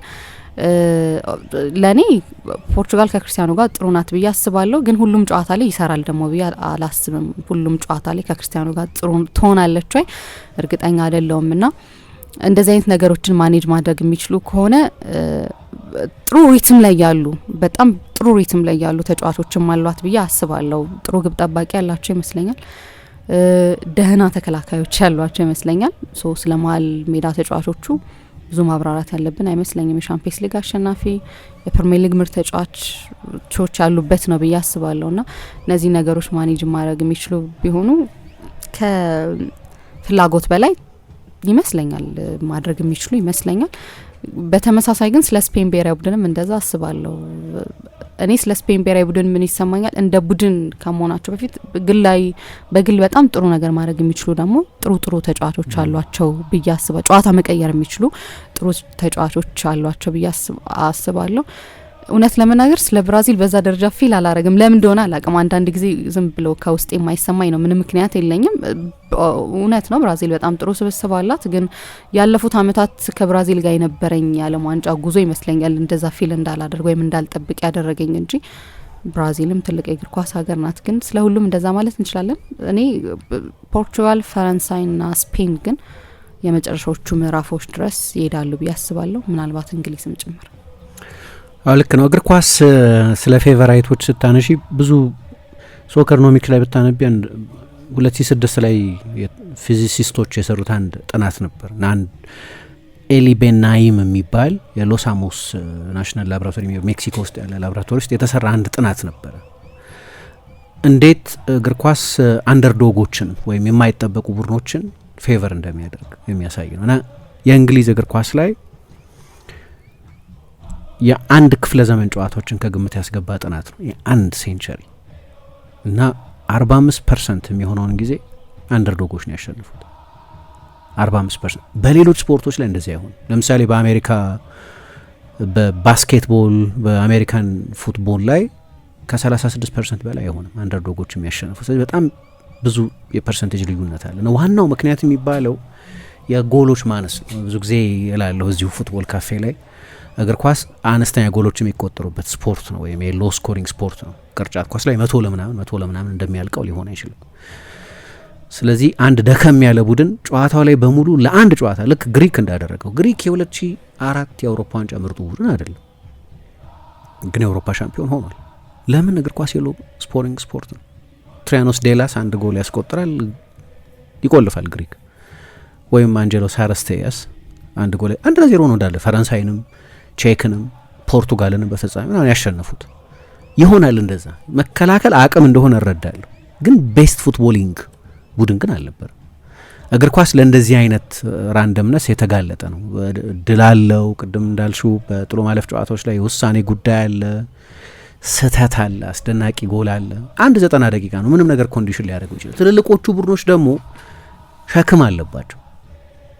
ትልልቆቹ ቡድኖች ሸክም አለባቸው። እንደም ቀሎት ማየው ብሔራዊ ቡድን ከውድድሩ በፊት ብዙ ፕሬሸር የሌለበት የሚመስለው የአርጀንቲና ብሔራዊ ቡድን የሚገርም ነው። የአርጀንቲና ብሔራዊ ቡድን ወደ 82 የዓለም ዋንጫ ሲመጣ ወደ ስፔን ወደ 19 የዓለም ዋንጫ ሲመጣ በጣም ኃይለኛ ፕሬሸር ነበረበት ይባላል። ሜንቴን ለማድረግ የዓለም ሻምፒዮን አለመሆንን መፍራት የጀመረ ቡድን ነበር። ይሄኛው 3 ዓመት ተኩሉን ሴሌብሬት ሲያደርግ የቆየ ቡድን ነው። በመካከልም ኮፓ አሜሪካን አሸንፏል። እንዲያውም በአርጀንቲና እግር ኳስ ታሪክ ቤስቱ ናሽናል ቲም ይሄ ነው በውጤት 2 ኮፓ አሜሪካና 1 የዓለም ዋንጫ 3ቱንም ተከታታይ ውድድሮች ስላሸነፈ ማለት ነው። ሌሎቹ ትልልቅ ቡድኖች በሙሉ ግን ጫና አለባቸው። ይነስም ይብዛም ዌይት ኦፍ ኤክስፔክቴሽን የሚባለው አለ። ስለዚህ ሜዳ ውስጥ ያለ ቴክኒካዊ ጉዳይ ብቻ መሆኑ ያበቃል ማለት ነው። ምንም ጫና ከሌለበት ቡድን ጋር ስትጫወቺና አንቺ የአይነት ከባድ ፕሬሸር ሲኖርብሽ የሚኖርሽ የፐርፎርማንስ ሌቭል አንድ አይደለም። ስለዚህ ብዙ ነገሮች አሉ ማትቆጣጠሪያቸው እና ከሌሎች የኳስ ስፖርቶች ከሚባሉትም ቦል ጌምስ ከሚባሉትም ጋር ቢወዳደር እግር ኳስ የማይገመቱ ብዙ ነገሮች አሉት። በእግር ኳስ እንዲያውም የሊግ ሲዝን ነው የበለጠ የሚወስነው። በአብዛኛው የበለጠ ደሞዝ የሚከፍለው ግን በአብዛኛው በ38 ጨዋታ ኮንሲስተንት የሆነው ረጅም ስለሆነ የሊግ ሲዝን ማኔጅ ማድረግ ትችላለች። ቶርናመንት ግን አጭር ነው። አሁን እያወራን ያለው 8 ጨዋታ ነው ማክሲመም አንድ ቡድን የሚጫወተው። ለስህተት ያለሽ እድል በጣም ትንሽ ነው። በ5 በ6 በ7 በ8 ነጥብ በ10 ነጥብ የተመራ ቡድን በሊግ ሲዝን ለማገገም እድል ያገኛል። የ38 ጨዋታ ማራቶን በመሆኑ ምክንያት አሁን እዚህ ውድድር ላይ ግን 2-3 ጨዋታ ፐርፎርም አለማድረግ አትችልም ከውድድር ውጪ መሆን ስለሚያመጣ እና 5 ኖካውቶች አሉት። 5 የጥሎ ማለፍ ምዕራፎች ይኖሩታል። ይሄኛው ውድድር እድል ሊወስነው ይችላል። የመለያ የፍጹም ቅጣት ምት ሊወስነው ይችላል። አንድ ጎል ሊወስነው ይችላል። አንድ ቀይ ካርድ ሊወስነው ይችላል። እንደዛ ለምሳሌ አሁን በዊምበልደን የሜዳ ቴኒስ ውድድር ሲደረግ ያኒክ ሲነር የወቅቱ የሜዳ ቴኒስ ቁጥር 1 ተጫዋች ነው። ጣሊያናዊ የሜዳ ቴኒስ ተጫዋች ነው እና ለምሳሌ አንድ 3 ሴቶች አሉት አይደለም በእንትን የቴኒስ ጨዋታ የመጀመሪያውን ቢያሸንፍ እንኳን አንዱ ተጫዋች 3 ነው ማሸነፍ ያለበት አይደለም። ሪከቨር ያደርጋል እስከዛ ድረስ ጥሮቹ ተጫዋቾች ያሏቸው ቡድኖች ሪከቨር የሚያደርጉበት እድል ስለሚያገኙ እና ለእግር ኳስ አሁን ፌቨራይቱ ስፔን ነው። ለምሳሌ ወደዚህ ውድድር ሲመጣ በቡክ ሜከርስ በሚባሉት በእነዚህ በአወራራጅ ድርጅቶች ምናምን ግን ከቴኒስ ጋር ብታወዳድሪ ኦዱ በጣም ጠባብ እና ለመገመት በጣም ያስቸግራል። ከዛ ውጪ ግን በቅርብ ዓመታት የዓለም ዋንጫ የያዘው አንድ አዝማሚያ በጠቅላላው የዓለም ዋንጫን 2 አህጉራት ውስጥ ያሉ ብሔራዊ ቡድኖች ብቻ ናቸው ያሸነፉት 22ቱን የአውሮፓና የላቲን አሜሪካ። በቅርብ ጊዜ ግን የአውሮፓ ውድድር በተለይም የምዕራብ አውሮፓ ውድድር ወደ መሆን ተቀይሯል። ከ2006 ጀምሮ እንደዛ ነው። 2006 ላይ ሁለቱም ሀገራት የአውሮፓ ሀገራት ናቸው ፍጻሜ የደረሱት ጣሊያንና ፈረንሳይ። 2010 ላይ ሁለቱም የአውሮፓ ሀገራት ናቸው ስፔንና ሆላንድ። 2014 ላይ አንዱ የአውሮፓ ሀገር ነው አርጀንቲና ብቻ ነው እንግዲህ ባለፉት ከ2006 ወዲህ ባለው ጊዜ የአውሮፓ ብሔራዊ ቡድን ያልሆነ ብሔራዊ ቡድን 2 ጊዜ ፋይናል የደረሰው። ከዛ ውጪ ማንም ፋይናል አልደረሰም። ጀርመን እና አርጀንቲና 2018 ላይ እንደዚሁ ፈረንሳይና ክሮኤሽያ ናቸው። 2022 ላይ አርጀንቲናና ፈረንሳይ ናቸው። አውሮፓዎቹ ናቸው ዶሚኔት ያደረጉት። አርጀንቲና በመሀል ጣልቃ ከመግባቱ በስተቀር ሌሎቹን የአውሮፓ ዋንጫዎች በሙሉ የዓለም ዋንጫዎች በሙሉ ያሸነፉት የአውሮፓ ሀገራት ናቸው። እና እግር ኳስ አሁን አውሮፓ ማዕከል ያደረገ ማለት በስኬት ማለት ነው። ወይም በተለይ ደግሞ ምዕራብ አውሮፓን ማዕከል ያደረገ ነው። ብዙ ዲስታንስ የሚሄዱትም እነሱ ናቸው። ቅድም እንዳነሳው ትልቁ የዓለም ዋንጫ ሀገር ሁሉንም የዓለም ዋንጫ የተሳተፈና 5 የዓለም ዋንጫ ያሸነፈው ብራዚል በሁሉም ውድድሮች የተሸነፈው በአውሮፓ ሀገራት ነው። የሚያስገርም ነው እሱም። እና አውሮፓዎቹ ይሄ ምንድነው ምን ይላሉ? ኳስ በምትቆጣጠሪበት ጊዜ ሜዳውን ማስፋት፣ ኳስ በምትቀሚበት ጊዜ ሜዳውን ሽሪንክ ማድረግ ማሳነስ ነው ይባላል። ወይ ለተጋጣሚ ቡድን ስፔስ መከልከል ነው ይባላል። እና እነዚህን 2 ዋና ኮንሰፕቶች ከኳስና ያለ ኳስ ያሉ የቡድን ጠባዮችን ማስተር በማድረግ አውሮፓዎቹ ከሌሎቹ ክፍለ ዓለማት ብሔራዊ ቡድኖች በጣም በጣም የተሻሉ ናቸው። የሊዮኔል ሜሲ አርጀንቲና ለምሳሌ አንደኛው ችግር ወደዚህ ውድድር ሲመጥ በቀደም ከአይስላንድ ጋር ተጫወቱ አይተሽ እንደሆነ የመጨረሻውን የዓለም ዋንጫ ከፈረንሳይ ጋር ከተጫወቱ በኋላ ከአውሮፓ ብሔራዊ ቡድን ጋር ሲጫወቱ ለመጀመሪያ ጊዜ ነው ከአይስላንድ ጋር የተጫወቱት። ፈታኞቹ የሚሆኑባቸው ሁልጊዜም ለእነዚህ የላቲን አሜሪካ ሀገራት በቅርብ ጊዜ አውሮፓዎቹ ብሔራዊ ቡድኖች ናቸው። ፈረንሳይ ትልቅ እጩ ነው። እኔ እንግዲህ ዲሾ ኃይለኛ ኤክስፒሪየንስ ያለው አሰልጣኝ ነው። 2 የዓለም ዋንጫ ተጫውቷል፣ 3 የዓለም ዋንጫ ተጫውቷል። እንደምታውቂው 2ቱን ፋይናል ደርሷል። አንዱን አሸንፏል። አንዱን በአርጀንቲና በመለያ ምት ብቻ ነው የተሸነፈው። ኮሎሙዋኒ ያንን ጎል ቢያስቆጥር ኖሮ ያለ ሁለተኛ የዓለም ሻምፒዮንነትን ሊያሳካ ይችል ነበር። ፈረንሳይም በአጠቃላይ ግን ባለፉት 20 ወይም 30 ዓመታት ምርጡ የዓለም ዋንጫ ብሔራዊ ቡድን ለምን ካለፉት 7 የዓለም ዋንጫዎች 4ቱን ፋይናል ደርሷል። ከ98 ጀምሮ 98 እና 2018 ላይ ሻምፒዮን ናቸው። 2006 እና 2022 ላይ ደግሞ በመለያ ምት ብቻ ነው የተሸነፉት። በጣም ጥሩ ቡድን ነው። የአውሮፓ ዋንጫ ላይ ነው ብዙ ሰክሰስፉል ያሉት። አንድ የአውሮፓ ዋንጫ ብቻ ስለሆነ የወሰዱት ግን 2016 ፋይናሊስት ነበሩ። አሁን በፊፋ ራንኪንግ አንደኛ ነው የፈረንሳይ ብሔራዊ ቡድን ወደዚህ ውድድር በሚመጣበት ጊዜ። ኤምባፔ፣ ደምቤሌ፣ ኦሊሴ፣ ሼርኪ፣ ባርኮላ፣ ቹራም አይነት ቶፕ ክላስ የማጥቃት ተጫዋቾች ያሉት ነው።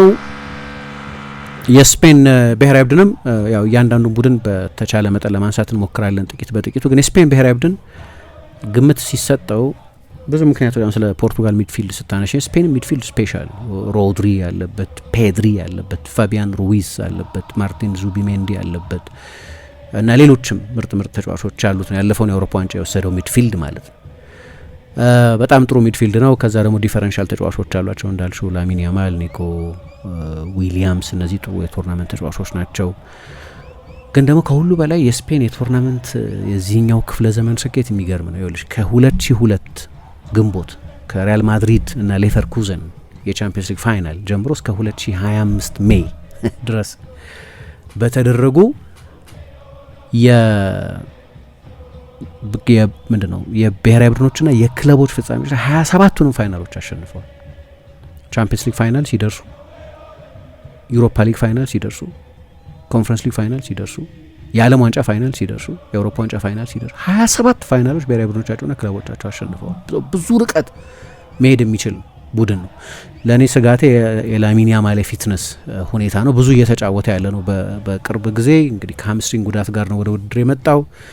በወር ከምናምን ጊዜ ውስጥ 8 ጨዋታ ማድረግ ይችላሉ። በኃይለኛው ሙቀት ሌላ ጥያቄ ነው። እንግሊዝ፣ ብራዚል፣ ፖርቱጋል፣ አርጀንቲና፣ ሌሎችም የአርጀንቲና እንኳን ታሪክ በቅርብ ጊዜ ዲስአድቫንቴጅ አለው። ምክንያቱም በቅርብ ጊዜ የሚታይ አንድ ነገር ለሁሉም ቡድን የሚሰራ ይመስለኝ። ፈረንሳይም የዛ ችግር ሰለባ ነው። ለምሳሌ 2002 ላይ 98 የዓለም ዋንጫን 2 የአውሮፓ ዋንጫን ያሸነፈውን ቡድን ነው ከሞላ ጎደል ይዘው የመጡት። ከጥቂት ተጫዋቾች በስተቀር እና ሻምፒዮን የሆኑ ቡድኖች የማደስ ችግር አለባቸው። ጀርመንም የ2014ቱን ቡድን 2018 ላይ ይዛ የመጣቸው። ስለዚህ ብዙዎቹ ተጫዋቾች በእድሜ የገፉ ተጫዋቾች ይሆናሉ። አሁን ሜሲ ውድድሩ እየተደረገ 39 ዓመት የሆኗል፣ ግን እሱ ብቻ አይደለም፣ ብዙ በእድሜ የሚገፉ ተጫዋቾች አሉ። 29 ዓመት ነው የቡድኑ አቬሬጅ እድሜ። ሮድሪጎ ደ ፖል፣ ኒኮላስ ታሊያፊኮ፣ አንድሪያስ ሊዮናርዶ ፓሬዴስ፣ ኒኮላስ ኦታሜንዲ አይነቶቹ ተጫዋቾች በሙሉ ከ30 ዓመት በላይና ባነሰ ጥራት ውስጥ በሚገኙ ሊጎች የሚጫወቱ ተጫዋቾች ያሉበት ነው። ከሁለቱ አህጉራት ውጪ ሌላ ቡድን ውድድሩን የሚያሸንፍ አይመስለኝም። አሁንም ቢሆን ብዙ ርቀት የሚጓዙ ሰርፕራይዝ የሚያደርጉ ቡድኖች ይኖሩ ይሆናል፣ ግን አይመስለኝም።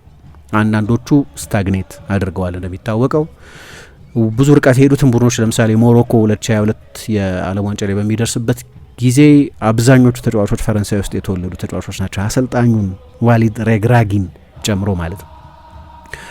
መስተንግዶም በዚህኛው የዓለም ዋንጫ የሚሰራ አይመስለኝም። አሁን ካለፉት ከመጀመሪያዎቹ የዓለም ዋንጫዎች በተለይ መጀመሪያ አካባቢ ግማሹ የዓለም ዋንጫ 22 አይደለም 11 የዓለም ዋንጫዎች ላይ 5ቱ የዓለም ዋንጫን ያስተናገዱ ሀገራት ነበር ያሸነፉት። አሁን በዚህኛው ክፍለ ዘመን አንድም ቡድን ፋይናል እንኳን አልደረሰም። የዓለም ዋንጫ አስተናጋጅ የሆነ ቡድን ሜክሲኮ፣ አሜሪካና ካናዳ ናቸው። ሶስቱም ትልልቅ የእግር ኳስ ሀገራት አይደሉም። ስለዚህ አንዳቸውም ፍጻሜ ደርሶ ፖቼቲኖ ለምን ሻምፒዮን አንሆንም ሲል ሰምቼዋለሁ ትላንትና አንድ ቃለ ምልልስ ላይ፣ ግን አይመስልም። የአርጀንቲና እግር ኳስ የአሜሪካ እግር ኳስም ስታግኔት ያደረገ ይመስላል። በቅርብ ጊዜ አሏቸው ደህና ተጫዋቾች አውሮፓ ውስጥ የሚጫወቱ ኤክስፖርት ያደረገ ናሽናል ቲሙ ብዙ ያደገ አይመስለኝም። አሁን ያለፉትን 9 ተከታታይ ከአውሮፓ ብሔራዊ ቡድኖች ጋር ያደረጓቸውን ጨዋታዎች ተሸንፈዋል። ስለዚህ የሆኑ ዳርክ ሆርሶች ሊኖሩ ይችሉ ይሆናል። ግን ቡድኖቹን በተናጥል ጥቂት ደግሞ እናንሳ። አርጀንቲናን ላስቀድም የወቅቱ ሻምፒዮን በመሆኑ ምክንያት የአርጀንቲና ብሔራዊ ቡድን ለእኔ ፕሬሸር ፍሪ ነው።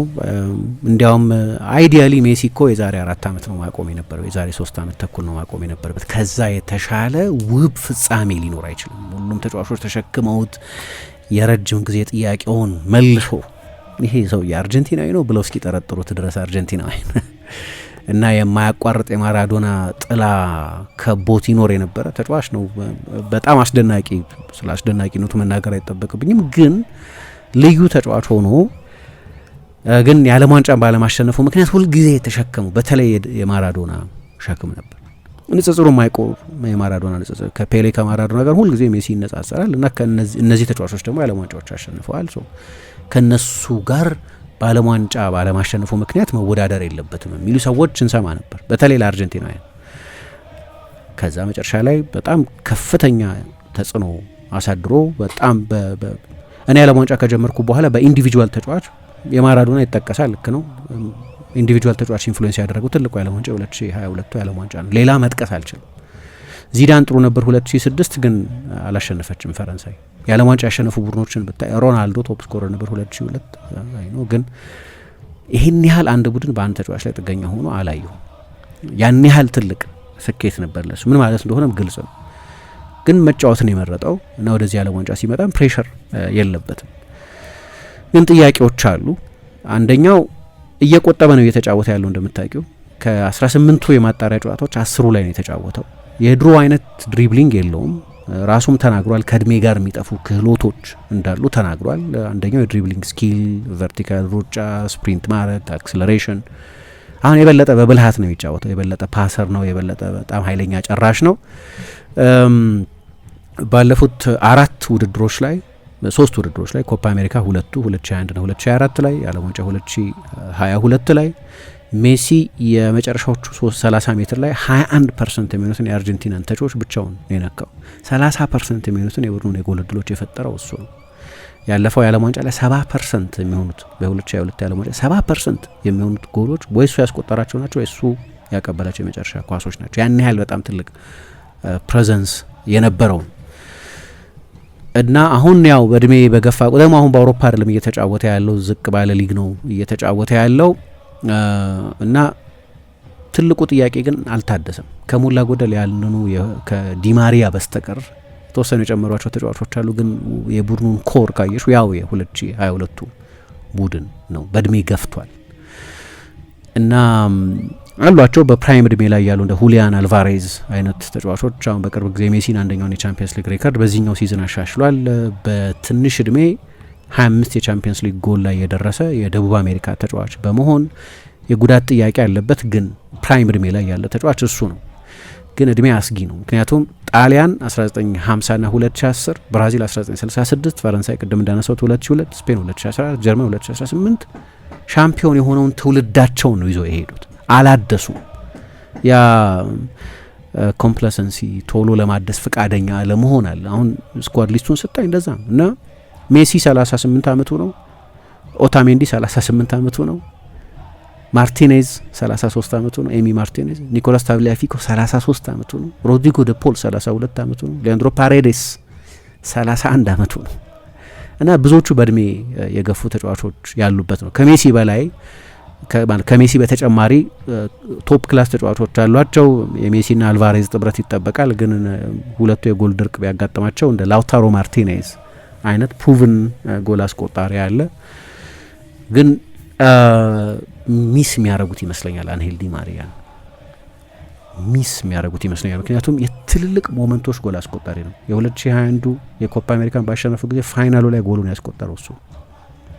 2022 የዓለም ዋንጫ ፋይናል ላይ የመጀመሪያውን ጎል ትልልቅ ሞመንቶች ተጫዋች ነው። ከሜሲ ጋር ያለው ኬሚስትሪ አስደናቂ ነው። የትኛውን ቦታ ልታጫወቹ ትችያለሽ በማጥቃት ቦታዎች ላይ እሱ ጉድለት ይመስለኛል። ሁለተኛው የተከላካይ መስመሩ ነው። በጠቅላላው በዓለም ዋንጫ የማጣሪያ ዞን በ18 ጨዋታ 10 ጎል ብቻ ነው የተቆጠረባቸው። ግን ቅድም እንደጠቀስኩት ብዙዎቹ ተጫዋቾች ለምሳሌ ኦታሜንዲ በቤንፊካ ነው የሚጫወተው፣ ግን 38 ዓመት ነው። ክርስቲያን ሮሜሮ ጥሩ ሲዝን አይደለም ከቶተናም ጋር ያሳለፈው፣ ግን ከጉዳትም ጋር ነው ወደ ውድድሩ የመጣው። ከአልጄሪያ ጋር በሚደረገው ጨዋታ የመጀመር እድሉ በጣም ጠባብ። ታgliafico የመጨረሻዎቹን 6 ጨዋታዎች ለክለቡ አልተጫወተም፣ 3ቱን በቅጣት 3ቱን ቤንች ሆኖ እና ፍርሃቱ የተከላካይ መስመሩ ነው።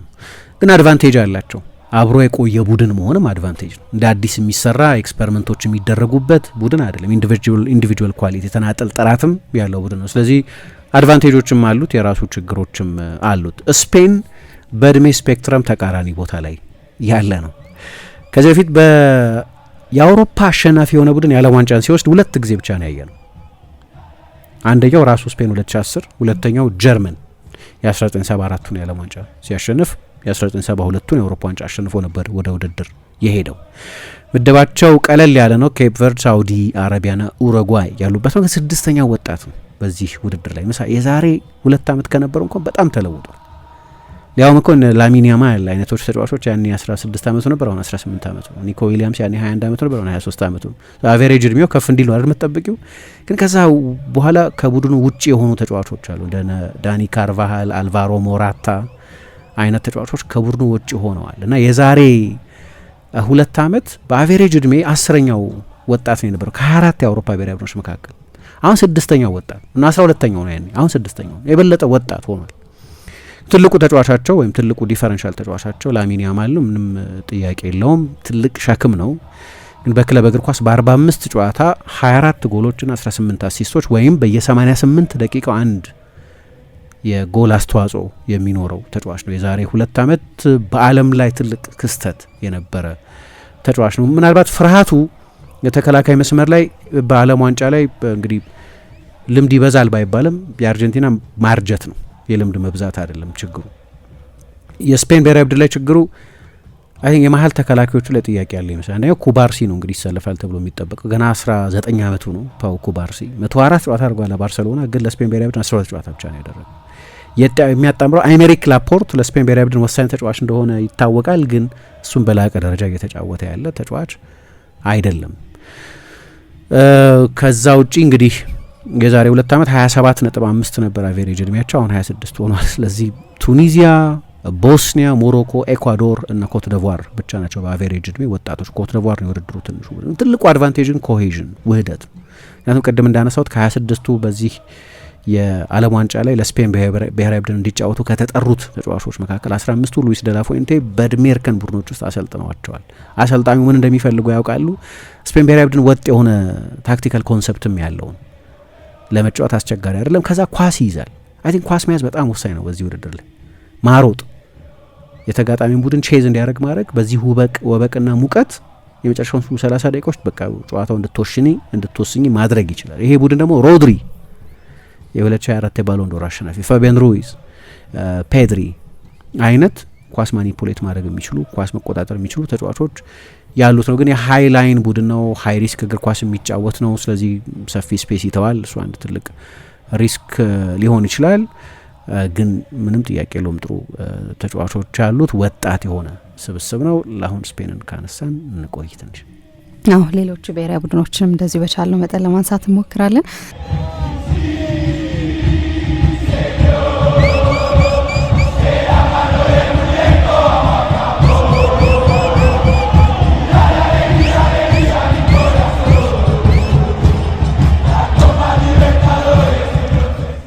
ተመልሰናል አድማጮቻችን። የዓለም ዋንጫውን በተመለከተ የሚጠበቁ ብሔራዊ ቡድኖችን እያነሳ ነው የምንገኘው። የስፔንና የፈረንሳይ ብሔራዊ ቡድንን ተመለከትን። ሌላኛውን ጉዳይ ደግሞ እናንሳ። የብራዚል ብሔራዊ ቡድንን ጉዳይ እንመልከት። ያው አሰልጣኝ ካርሎ አንቸሎቲን ቀጥረዋል። ያው ብራዚል ያልሆኑ አሰልጣኝ ናቸው በብራዚል የሚገኙት። በጣም ትልቅ አሰልጣኝ ናቸው። ግን ብራዚልን ከረጅም ዓመታት በኋላ ወደ ዓለም ዋንጫው መመለስ ይጠበቅባቸዋል። ጥሩ ስብስብ ያላቸውም ይመስላል። እንመልከት ይህን ጉዳይ። ልክ ነው ምሳ ለብራዚል ያለፈው 24 ዓመት የድርቅ 24 አንድ የሴሚ ፋይናል ብቻ ነው የደረሱት። አንድ ጊዜ ብቻ ቅድም የጠቀስሽው 2014 በጀርመን የተሸነፈ ባይደርሱ ይሻል ነበር ማለት ነው እንግዲህ። ምክንያቱም ያንንም ግማሽ ፍጻሜ ደረስንበት ብለው ሊያስታውሱት የሚፈልጉት የዓለም ዋንጫ አይደለም። ቅድም እንደጠቀስነውም ከውድድር ውጪ ሲሆኑ በአውሮፓ ቡድኖች ነው ከውድድር ውጪ ሲሆኑ የቆዩት። የዓለም ዋንጫው ከመደረጉ በፊት ብዙ ስሜት አለ መቼስ በብራዚል። እኔ ኢሞሽን ችግር ነው አንዳንድ ጊዜ ለብራዚል ብሔራዊ ቡድን ኃይለኛ አንኮንትሮል ኢሞሽን ያለበት ብሔራዊ ቡድን እና ልክ ወደ ዓለም ዋንጫው የጠሯቸውን 26 ተጫዋቾች ይፋ ባደረጉ ጊዜ ቲያትራዊ የሆነ ምላሽ ታያለች። ኔይማር፣ ቪኒሲየስ ጁኒዮር፣ ማርኪኞስ፣ ራፊኛ፣ ገብርኤል ማጋሌሽ፣ ሌሎችም ተጫዋቾች ቤተሰቦቻቸው፣ ጓደኞቻቸው ምናምን ለብሔራዊ ቡድን ሲጠሩ ቪዲዮዎች ይቀርጹና በቃ ሶሻል ሚዲያ ላይ እንትን ማለት እና አንድ ነገር ነው። እሱ ግን ያለ አንድ ስሜት ነው።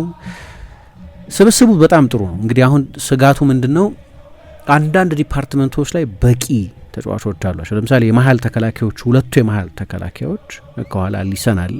ሁለቱ የመሀል ተከላካዮች ጋብርኤል ማጋላይሽ እና ማርኪኞስ ናቸው። ሁለቱም በላቀ ደረጃ በአውሮፓ የቻምፒየንስ ሊግ ፋይናሊስት የነበሩ ሁለት ተከላካዮች ናቸው። የፓሪስ ሰን ዠርመን የአርሰናል ተከላካዮች ናቸው። ሁለቱም በዓለም ላይ ካሉ ምርጥ የመሀል ተከላካዮች መካከል ያለምንም ማመንታት የምንጠቅሳቸው ሁለት ተጫዋቾች ናቸው። ከዛ ከፊት ደግሞ ራፊኛ አለ ከባርሰሎና፣ ቪኒሲየስ ጁኒዮር አለ ከሪያል ማድሪድ፣ ማቴዎስ ኩኛ አለ ከማንቸስተር ዩናይትድ የተጠራው ተጫዋች እና ኔይማርን ቡድን ውስጥ አካተውታል። ሌሎችም ተጫዋቾች ኤንድሪክ፣ ማርቲኔሊ እና ሌሎችም ተጫዋቾች አሏቸው። ከፊት ብዙ የማጥቃት አማራጭ ያለው ቡድን ነው። አሁን ትልቁ ጥያቄ መሀል ላይ ያለው ጥያቄ ነው። ካሰሚሮ ወደ ብሔራዊ ቡድን ተመልሷል። ብሩኖ ጊማራይሽ አለ። አሁን ትልቁ ችግር የእነዚህ ተጫዋቾች የጥራት ጥያቄ ሳይሆን ልክ ከሳቸው በፊት የነበሩት አሰልጣኝ ከአንቸሎቲ በፊት የነበሩት አሰልጣኝ በሚጫወቱበት የ4-2-4 ፎርሜሽን የመጫወት ፍላጎት ያላቸው ይመስላል። ይሄ እንደሚባለው ማቴዎስ ኩኛን ብዙ የመከላከል ኃላፊነት የሚሰጥ ነው። የብራዚል ሴንተር ፎርዋርድ ሆኖ ይጀምራል፣ ግን ዲፌንሲቭ ሴንተር ፎርዋርድ ሊሆን ይችላል። የተዋጣለት በቶፕ ብቃት ላይ የሚገኝ 9 ቁጥር የላትም ብራዚል። ወደዚህ ውድድር የመጣ የተዋጣለት አይነተኛ 9 ቁጥር የላትም።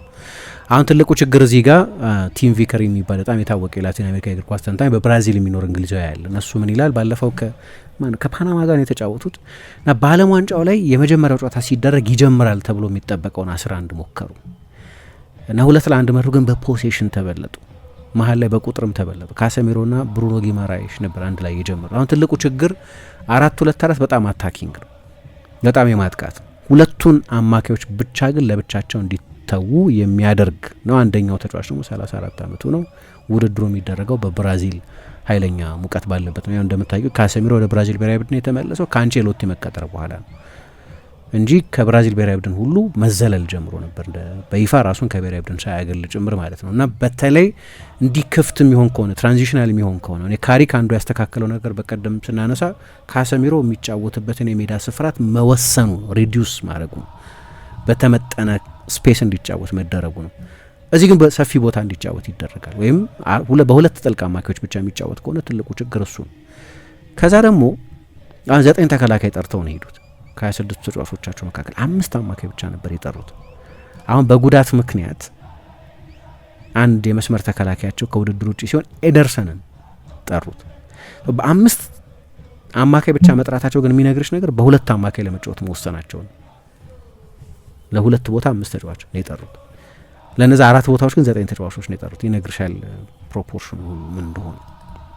ግን በዛ የወዳጅነት ጨዋታ ላይ በሁለተኛው አጋማሽ አሰልጣኙ የ10 ተጫዋች ለውጥ አድርገው መጡና በ3 ሚድፊልድ ተጫወቱ። እነ ሉካስ ፓኬታ እነ ምንን አስገብተው እና በሁለተኛው አጋማሽ 2-1 ብቻ ነበር መጀመሪያ አጋማሽ 4 ጎል አስቆጥሮ 4-1 አሸነፈ። ሁለተኛውን አጋማሽ ብቻ ፖሴሽን የበለጠ ዶሚኔት አደረገ እና ሶስተኛ አማካይ መጨመር አለበት ነው አንዱ ክርክር። ካልሆነ በተለይ አሁን ካሰሚሮ ባለበት እድሜ ምክንያት ሰፊ ስፔስ እንዲከላከል ማስገደድ በጣም ችግር ነው። ችግሩ ታክቲካዊ ነው። የአሰልጣኙ ምን አይነት መፍትሄ ይሰጡታል አላውቅም። እሳቸው ከጨዋታው በኋላ በጣም ወሳኝ ነው የሁለቱ አጋማሽ ፐርፎርማንስ ሚል መልስ ሰጥተዋል። ምናልባት ከዛ በኋላም ኤደርሰንን መጥራት ፉልባክ ነው የተጎዳባቸው፣ ሌላ ፉልባክ ማምጣት ይችሉ ነበር፣ ግን በዛ ቦታ ላይ አማካይ ነው ያመጡት። ስለዚህ ምናልባት በ3 አማካይ ስለመጫወት እያሰቡ ሊሆን ይችላል። ግን ደግሞ ብራዚል ሁሉንም የዓለም ዋንጫ ባሸነፈችበት ጊዜ አንድ ጀግና ተጫዋች ነበር።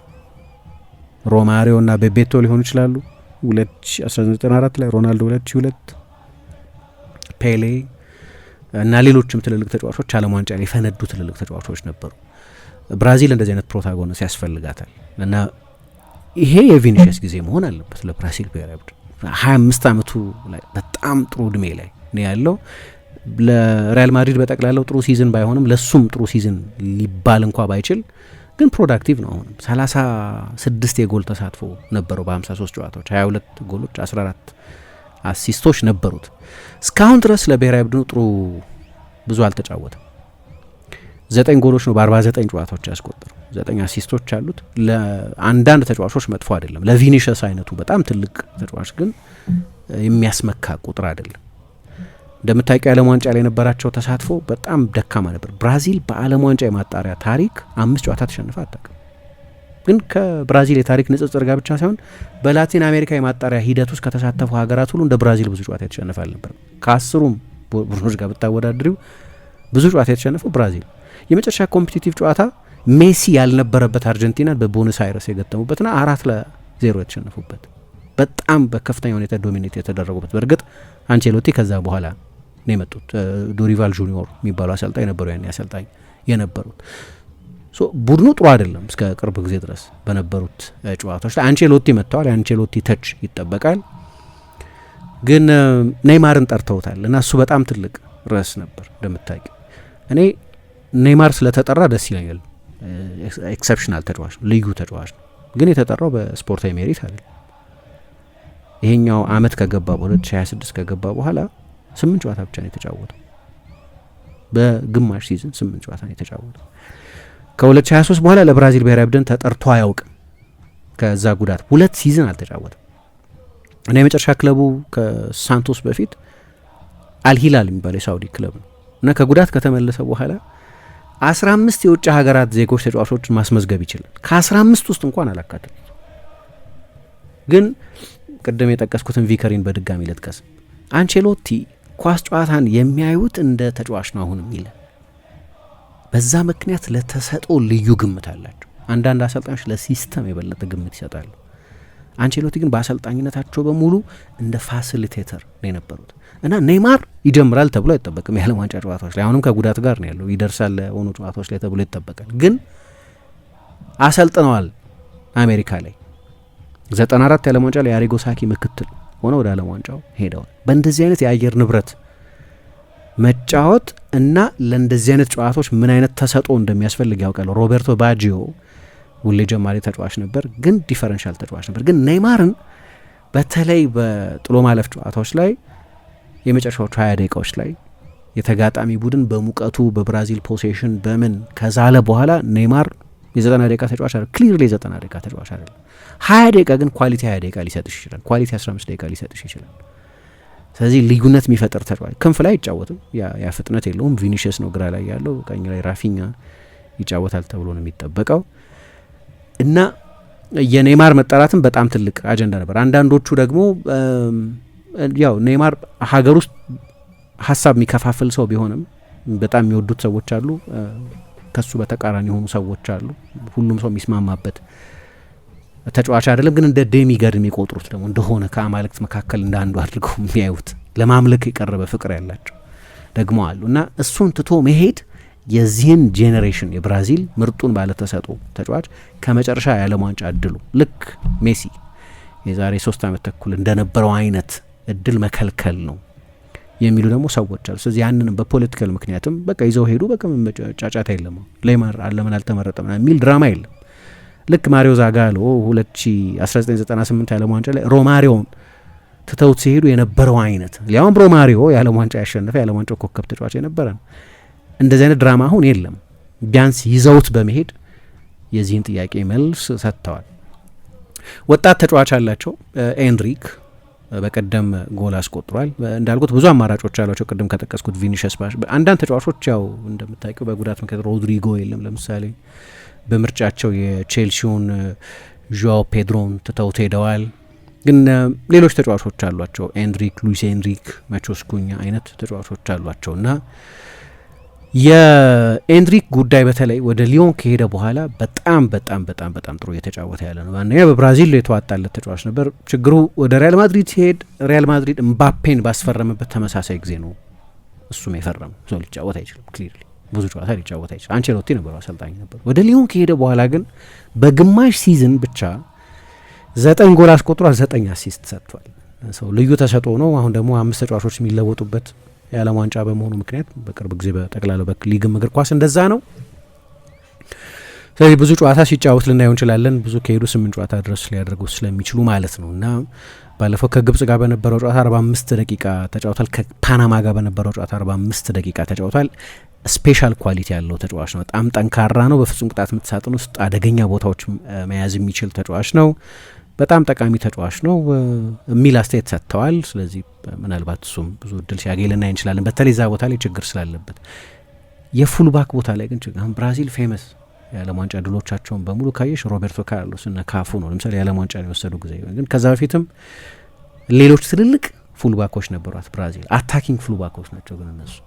አሁን ይሄኛው ቡድን አታኪንግ ፉልባክ የሚባል የለ። ዌስሊ የሚባለው ተጫዋች ብቻ ነበር የሚያጠቃ ፉልባክ። ሌላኛው በግራ በኩል አንድሬ ሳንቶስ ይጫወታል ተብሎ ነው የሚጠበቀው። የድሮ የዩቬንቱስ ተጫዋች አሁን ድረስ መኖሩ የሚገርም ነው። በጣም ረጅም ጊዜ ሆኖታል በላቀ ደረጃ ሲጫወት ካየ ነው። ግን የሚያጠቃ ፉልባክ የላቸውም። ዌስሊ ነበር ያ ተጫዋችና በዛ ምክንያት በጣም ትልቅ እጦት ሊሆን ይችላል። እሱን ደግሞ በሌላ የሚያጠቃ ፉልባክ አይደለም የተኩት። ግን ብዙ ኢሞሽን አለ ብራዚል ውስጥ። ምንም አይነት ብዙ ግምት ባይሰጥም አሁን የዓለም ዋንጫ ከመጀመሪያ ብራዚል ታሸንፋለች ተብሎ ባይጠበቅም ግን ብራዚል ነው። ስለዚህ በሀገሪቱ ከፍተኛ ኤክስፔክቴሽን አለ። ግን አይ ቲንክ አንድ በብልጠት አንቸሎቲ እያለፉት ያሉት ነገር በፒአር በጣም ጎበዝ ናቸው እንደምታውቂው እና ከሄዱ በኋላ ጋዜጣዊ መግለጫ የሚሰጡት በእንግሊዝኛ ወይ በስፓኒሽ ወይ በጣሊያንኛ አይደለም፣ በፖርቱጊዝ። ፖርቱጊዛቸው የተዋጣለት አይደለም፣ ግን ብዙ ማለት አይፈልጉም። አየሽ ቋንቋቸው ውስን በመሆኑ ምክንያት በጣም ቁጥብ መልሶች፣ የሚያነጋግር መልስ ምናምን የመስጠት ሄድላይን የሚሆን የሚረብሽ ቡድኑን ነገር የመናገር ናግልስማ ለምሳሌ ወጥቶ አንዳንድ የሚገርሙ ቃለ ምልልሶች ይሰጣል። ዴኒስ ውንዳቭን ማይሆን ትችት፣ የሞራሉን የሚሰብር ትችት ሲሰጥ ትሰሚያለሽ። ያ አይነት የቋንቋ ኮማንድ የላቸውም። ስለዚህ ፖለቲካሊ በጣም ረገብ ያለ ነው የብራዚል ካምፕ። አንቸሎቲ ብልህ ናቸው፣ ምንም ጥያቄ የለውም። በዚህ በመልበሻ ክፍል አስተዳዳሪ ግን ጥሩ አልነበሩም። የዓለም ዋንጫው ጉዟቸው ላይ ከ18 ጨዋታ 8ቱን ብቻ ነው ያሸነፉት። በድሮ የዓለም ዋንጫ ፎርማት ቢሆን ወደ ዓለም ዋንጫው ለመምጣት ከነ ሱሪናምና ኢራቅ ጋር መጫወት ግድ ይላቸው ነበር። ግን የዓለም ዋንጫ ፎርማት በመስፋቱ ምክንያት 6ኛው የቦሊቪያ ነው ወደ ኢንተርኮንቲኔንታል ማጣሪያ ሄደው። በብራዚል ታሪክ 6ኛው ሆነው በፊፋ ራንኪንግ ወደ ዓለም ዋንጫ ሄደው አያውቁም። ፊፋ ራንኪንግ ትክክል ነው ትክክል አይደለም ሊያከራክረን ይችላል፣ ግን ሄደው አያውቁም። በብራዚል ብሔራዊ ቡድን ታሪክ 6ኛው በእድሜ የገፋ ስብስብ ነው፣ ወጣትም አይደለም እና ብዙ ጥያቄዎች አሉ። ግን ብራዚል ነው። ስለዚህ ማን ያውቃል? የ2002ቱን እንደ ጥሩ ምሳሌ ያነሳዋለሁ። ማንም አልገመተም ነበር የዓለም ዋንጫ ይወስዳሉ ብሎ፣ ግን የዓለም ዋንጫ ወስደዋል። የፖርቱጋል ብሔራዊ ቡድንን በተመለከተ እንግዲህ ሮቤርቶ ማርቲኔዝ ወርቃማ ትውልድ የሚባልን ትውልድ አሰልጥነው ያውቃሉ። ከዚህ በፊት የቤልጅየም ብሔራዊ ቡድን ወርቃማ ትውልድ ለ7 ዓመታት አሰልጥነዋል እና ምንድነው ያለ ስኬት እንደለቀቁ አድርጎ የመቅጠር ልማድ ነበር እዛ። ምክንያቱም በአውሮፓ በትልልቆቹ ክለቦች ከኋላ እስከ ፊት ድረስ ቤስት ተጫዋቾች ነበሯቸው። ደብሮይነ ኦኬ ይሄ የፈረንሳይን ትውልድ ወርቃማ ትውልድ አይደላችሁ ማለት ነው አይደለም እያላችሁ ነው ማለት ነው። ይሄንን የእንግሊዝን ትውልድ ወርቃማ ትውልድ አይደለም እያላችሁ ነው ማለት ነው። ለምን ወርቃማ ትውልድ የሚልጣፍ ልጥፍኛ ላይ የምትለጥፉት ይላል። እንደዚህ አይነት ክርክር ነበረው። ግን ምንም ጥያቄ የለውም ልዩ ስብስብ ነበራቸው። ከዛ እንግዲህ ያው ስኬት ዋንጫ ማሸነፍ ከሆነ አልተሳካላቸውም። ዋንጫ ማሸነፍን በተመለከተ ሁለቱም የአውሮፓ ዋንጫዎቻቸው ጥሩ አልነበሩም። አንድ የዓለም ዋንጫ ጥሩ የዓለም ዋንጫ ነበራቸው። ሶስተኛ ሆነው የጨረሱበት የዓለም ዋንጫ ፈረንሳይ ያሸነፋቸው በፍጻሜ ግማሽ እና ሶስተኛ ሆነው ጨረሱ። የ2016ቱም የአውሮፓ ዋንጫ፣ የ2021ዱም የአውሮፓ ዋንጫ፣ የ2022ቱ የዓለም ዋንጫ፣ የ2022ቱ የዓለም ዋንጫ ላይ ከምድባቸው ነው የወደቁት እና ከዛ በኋላ አሰልጣኙ እንዲሰናበቱ ሆኗል። አሁን ሌላ ወርቃማ ትውልድ አግኝተዋል። ትላንት ስንጠቅስ እንደነበረው የቻምፒየንስ ሊግ አሸናፊ የፓሪስ ሳን ዠርማን ቡድን የአማካይ ክፍል ኢፌክቲቭሊ የፖርቱጋል ብሔራዊ ቡድን የአማካይ ክፍል ነው። ዡዋኦ ኔቬስ እና ቬቺኛ ያሉበት የግራ መስመር ተከላካያቸው ምናልባት በአውሮፓ እግር ኳስ ምርጡ የግራ መስመር ተከላካይ ሊባል የሚችል ነው። የፕሪሚየር ሊግ የዓመቱ ኮከብ ተጫዋች የነሱ ተጫዋች ነው ብሩኖ ፈርናንዴዝ። ቤርናርዶ ሲልቫ በጣም ግሩም ሲዝን ነው ያሳለፈው። ለምርጫ ብዙ ቅንጦት ያለው ነው። እንደ ሩበን ዲያስ አይነት ምርጥ ተከላካይ ያላቸው። ኢናሲዮ በጣም ጥሩ ተከላካይ ነው። ሌሎችም ተጫዋቾች አሏቸው። ከዛ ደግሞ ሮናልዶ አለ። የሮናልዶ የመጨረሻ የዓለም ዋንጫ ይሆናል ተብሎ ነው የሚጠበቀው። ምንም እንኳ በቅርብ ጊዜ ሮናልዶን በተመለከተ የመጨረሻ ነው አልልም የሚል አስተያየት ሰጥተዋል። ያን የሚቀጥለው የዓለም ዋንጫ ሲመጣ 45 ዓመት ይሆኗል እና እሱ ሪያሊስቲክ አይመስለኝም። ሮናልዶ ሌላ የዓለም ዋንጫ ሲጫወት የምናየው አይመስለኝም። ስለዚህ ለሱ የመጨረሻው የዓለም ዋንጫ እና 6ኛው የዓለም ዋንጫ ይሆናል። ሮናልዶን በተመለከተ ቅድም ስለ የፖርቱጋል ተጫዋቾች ለሱ ልክ ለሜሲ የአርጀንቲና ብሔራዊ ቡድን እንደተጫወተው አልተጫወቱም የሚል ነጥብ አንስተሽ ነበርና ባለፈው ዲሴምበር አንድ ቃለ ምልልስ እያየሁ ነበር፣ የብሩኖ ፈርናንዴዝን ቃለ ምልልስ። በፖርቱጋል እንደምታውቂው ዲቤት አለ፣ ሮናልዶን በተመለከተ ክርክር አለ። ትልልቆቹ ጋዜጦች ፖል ይሰበስባሉ፣ ፖርቱጋል ያለ ሮናልዶ ወይስ ከሮናልዶ ጋር የሚል ክርክር አለ ከሆነ ጊዜ በኋላ እና እንዲያውም አስታውሳለሁ 2002 የዓለም ዋንጫ ላይ በጣም ትልልቆቹ የፖርቱጋል ጋዜጦች የብዙ 100,000 ሰዎችን ድምጽ ሰብስበው ያለ ሮናልዶ የሚለው ድምጽ ያመዝን ነበር። ይሄ በፖርቱጋላውያን በኩል በሀገሬው ሰዎች በኩል የተሰጠ ነው። አይ ቲንክ ሮናልዶ ትልቁ የፖርቱጋል የምንጊዜም ተጫዋች መሆኑን በተመለከተ ሁለቴ ማሰብ የሚያስፈልግ አይመስለኝም። ዩሴቢዮ ትልቅ ተጫዋች ነው፣ አዎ፣ ግን ምንም ጥያቄ የለውም ሮናልዶን በተመለከተ ያ ዲቤት ያለ አይመስለኝም። ግን ከሮናልዶ ባሻገር ያለውን ቡድን የሚፈልጉ ፖርቱጋላውያን አሉ እና ብሩኖ ተጠየቀ ስለዚህ ጉዳይ። አውቃለሁ አለ የፖርቱጋል ብሔራዊ ቡድን ያለ ሮናልዶ ጥሩ ይጫወታል የሚል አስተያየት የሚሰጡ ሰዎች እንዳሉ አውቃለሁ። ጥሩ ከተጫወትንም ችግሩኛልን ማለት ነው። ቅድም ካነሳሽው ነጥብ ጋር የሚሄድ ነው። ያለ ሮናልዶ ጥሩ ከተጫወትንም ችግሩኛልን ማለት ነው። ምናልባት ለሮናልዶ እየተጫወትን አይደለም ማለቱ ሊሆን ይችላል። ይህንን አስተያየት ሰጥቷል። ሰው ረዳለሁ ያለ እሱ ጥሩ የተጫወትንባቸው የተሻለ ሙቭመንት የነበረባቸው የተሻለ ፕሬስ ያደረግንባቸው ጨዋታዎች ነበሩ ይሆናል፣ ግን እሱም ስለኛ የሚናገረው ነገር አለ ብሏል። ስለ ፖርቱጋል ብሔራዊ ቡድን ተጫዋቾች ወይ ለኔ ሁሉንም ጨዋታ 8 ጨዋታ እንግዲህ ፖርቱጋል ማክሲመሙን ጨዋታ ካደረገ 8ቱንም ጨዋታ መጨረስ አይችልም። ግን ለሮናልዶ ብቻ የሚሰራ አይመስለኝም። ቅድም ስለ አንዳንድ ቡድኖች ተጠቅስ ይሄ ልዩ የዓለም ዋንጫ ነው፣ ኃይለኛ ሙቀት ያለበት ነው፣ ኃይለኛ ወበቅ ያለበት ነው እና ምድቡ ቀለል ያለ ነው። ያለ ሮናልዶ ለወሳኞቹ ጨዋታዎች መቆጠብ ይቻላል። የቡድኑ ወሳኝ ተጫዋች ነው እንዳልኩት። የዓለም ዋንጫ ደግሞ የክለብ እግር ኳስ አይነት የፕሬሲንግ ኢንቴንሲቲ የሚጠየቅበት አይደለም። ክርክሩ ፓሴንጀር ነው። ብዙ ፕሬስ አያደርግም። በጨዋታ 4 ኪሎ ሜትር ነው የሚሮጠው። ኢንቴንሲቲው ትንሽ ነው። ፕሬስ አያደርግም። ለክለብ እግር ኳስ ሊሰራ ይችላል። ለእኔ አሁን ሜሲም ሮናልዶም በአውሮፓ በላቀ ደረጃ መጫወት አይችሉም። የአንደኛ የእግር ኳስ ኬሪየራቸውንም ለማስረዘም በሚል ነው ወደዛ ያሄዱት። በፋይናንስ ጥቅሙ ብቻ ሳይሆን ምርጫ ቢኖራቸው ለሪያል ማድሪድ እና ለባርሰሎና መጫወት የሚፈልጉ ይመስለኛል ሁለቱም። አሁንም ቢሆን ግን አይ ዶንት ቲንክ ለሪያል ማድሪድ እና ለባርሰሎና ጀማሪ መሆን አይችሉም። 50 ጨዋታ በአመት መጫወት አይታሰብም። የክለብ እግር ኳስ የተደራጀ ፕሬሲንግ የሚጠይቅ ነው። ከሚያጠቁ ተጫዋቾች ስለ ምባፔ ያለው ክርክር እሱ ነው። ስለ ምባፔ በሪያል ማድሪድም በፔዤ ያለው ክርክር እሱ ነው።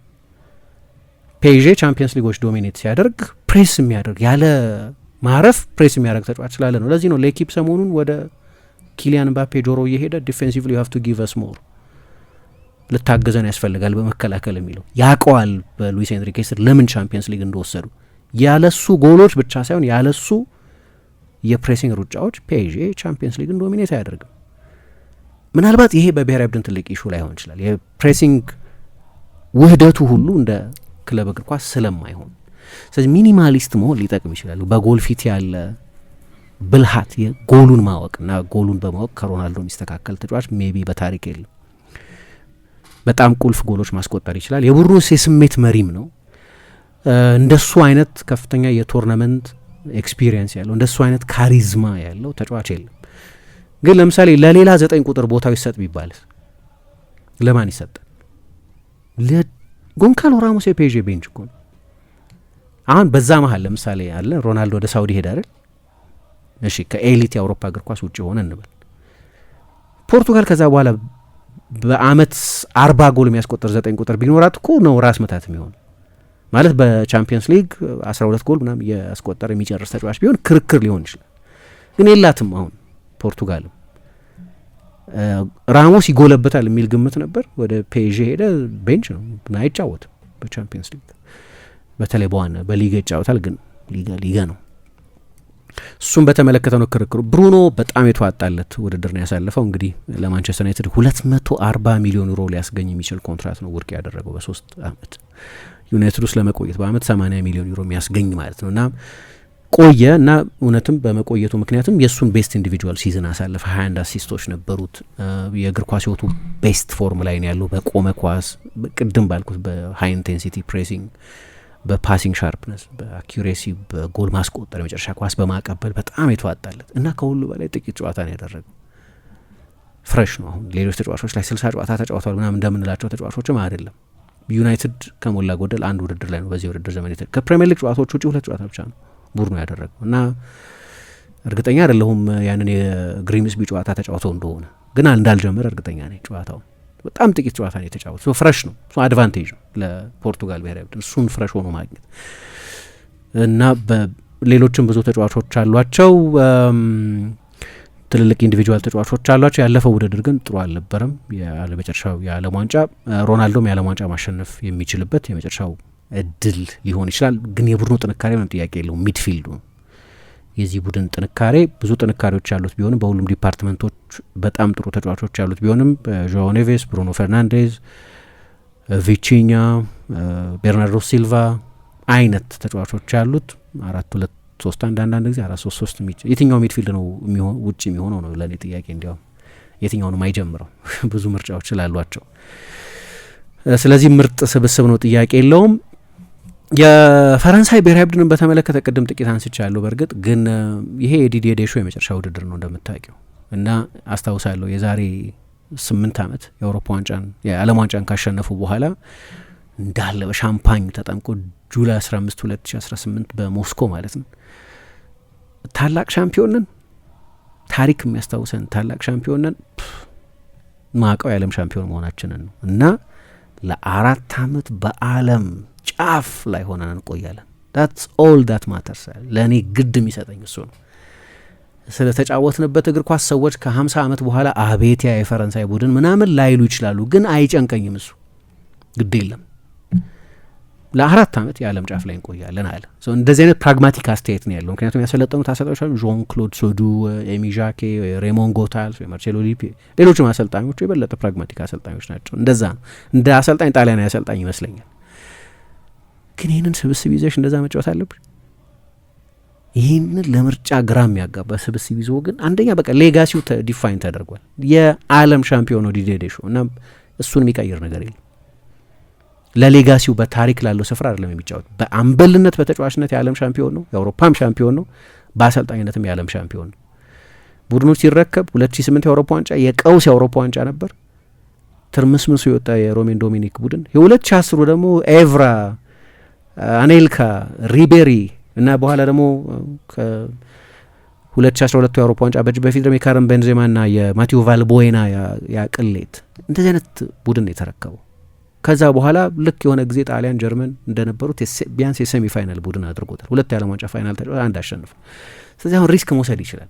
ሌጋሲውን ዲፋይን አያደርግም፣ ግን የተጫዋቾቹን ካራክተሪስቲክስም አዳፕት ማድረግ አለበት። ኦሊሴ፣ ሼርኪ፣ ምባፔ፣ ዴምቤሌ፣ ባርኮላ ግራ የሚያጋባ ምርጫ ያለውን ፍርሃቱ የሳሊባ ፊትነስ ነው።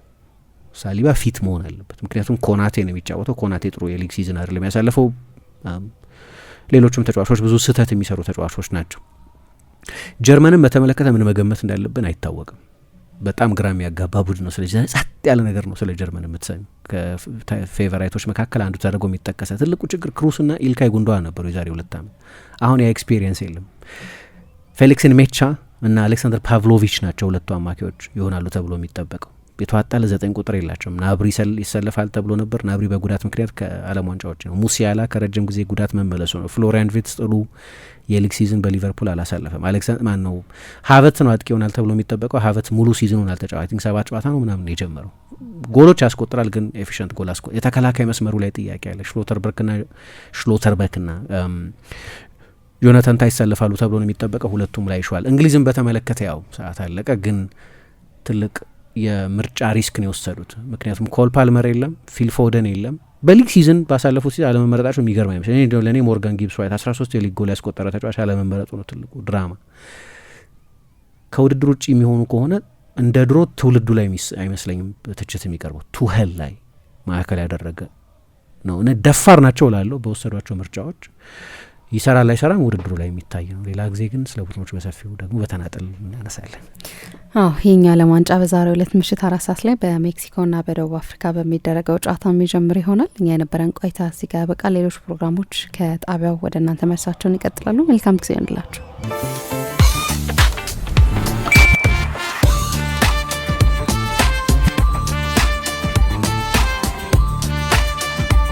የብርሃን የሞባይል ባንኪንጎ እንዲህ ተሻሽሏል፣ ይበልጥ ዘምኗል።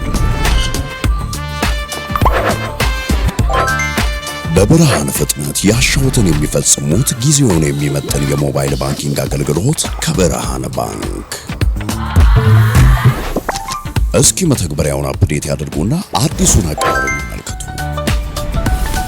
የሚፈልጉትን በሙሉ በፍጥነት በቀላሉ ወዲያውኑ ገንዘብ ወደ አካውንት እንዲሁም ወደ ዋሌት መላክ፣ ክፍያዎችን መፈጸም፣ የአየር ሰዓት መሙላት፣ ስቴትመንት ማውጣት፣ ቀሪ ሂሳብ መጠየቅና ሌላም ሁሉንም በቀላሉ። አዲሱ የብርሃን ባንክ የሞባይል ባንኪንግ መተግበሪያ አሁኑኑ አፕዴት ያድርጉ። ብርሃን ባንክ እንደ ስማችን ብርሃን ነው ስራችን።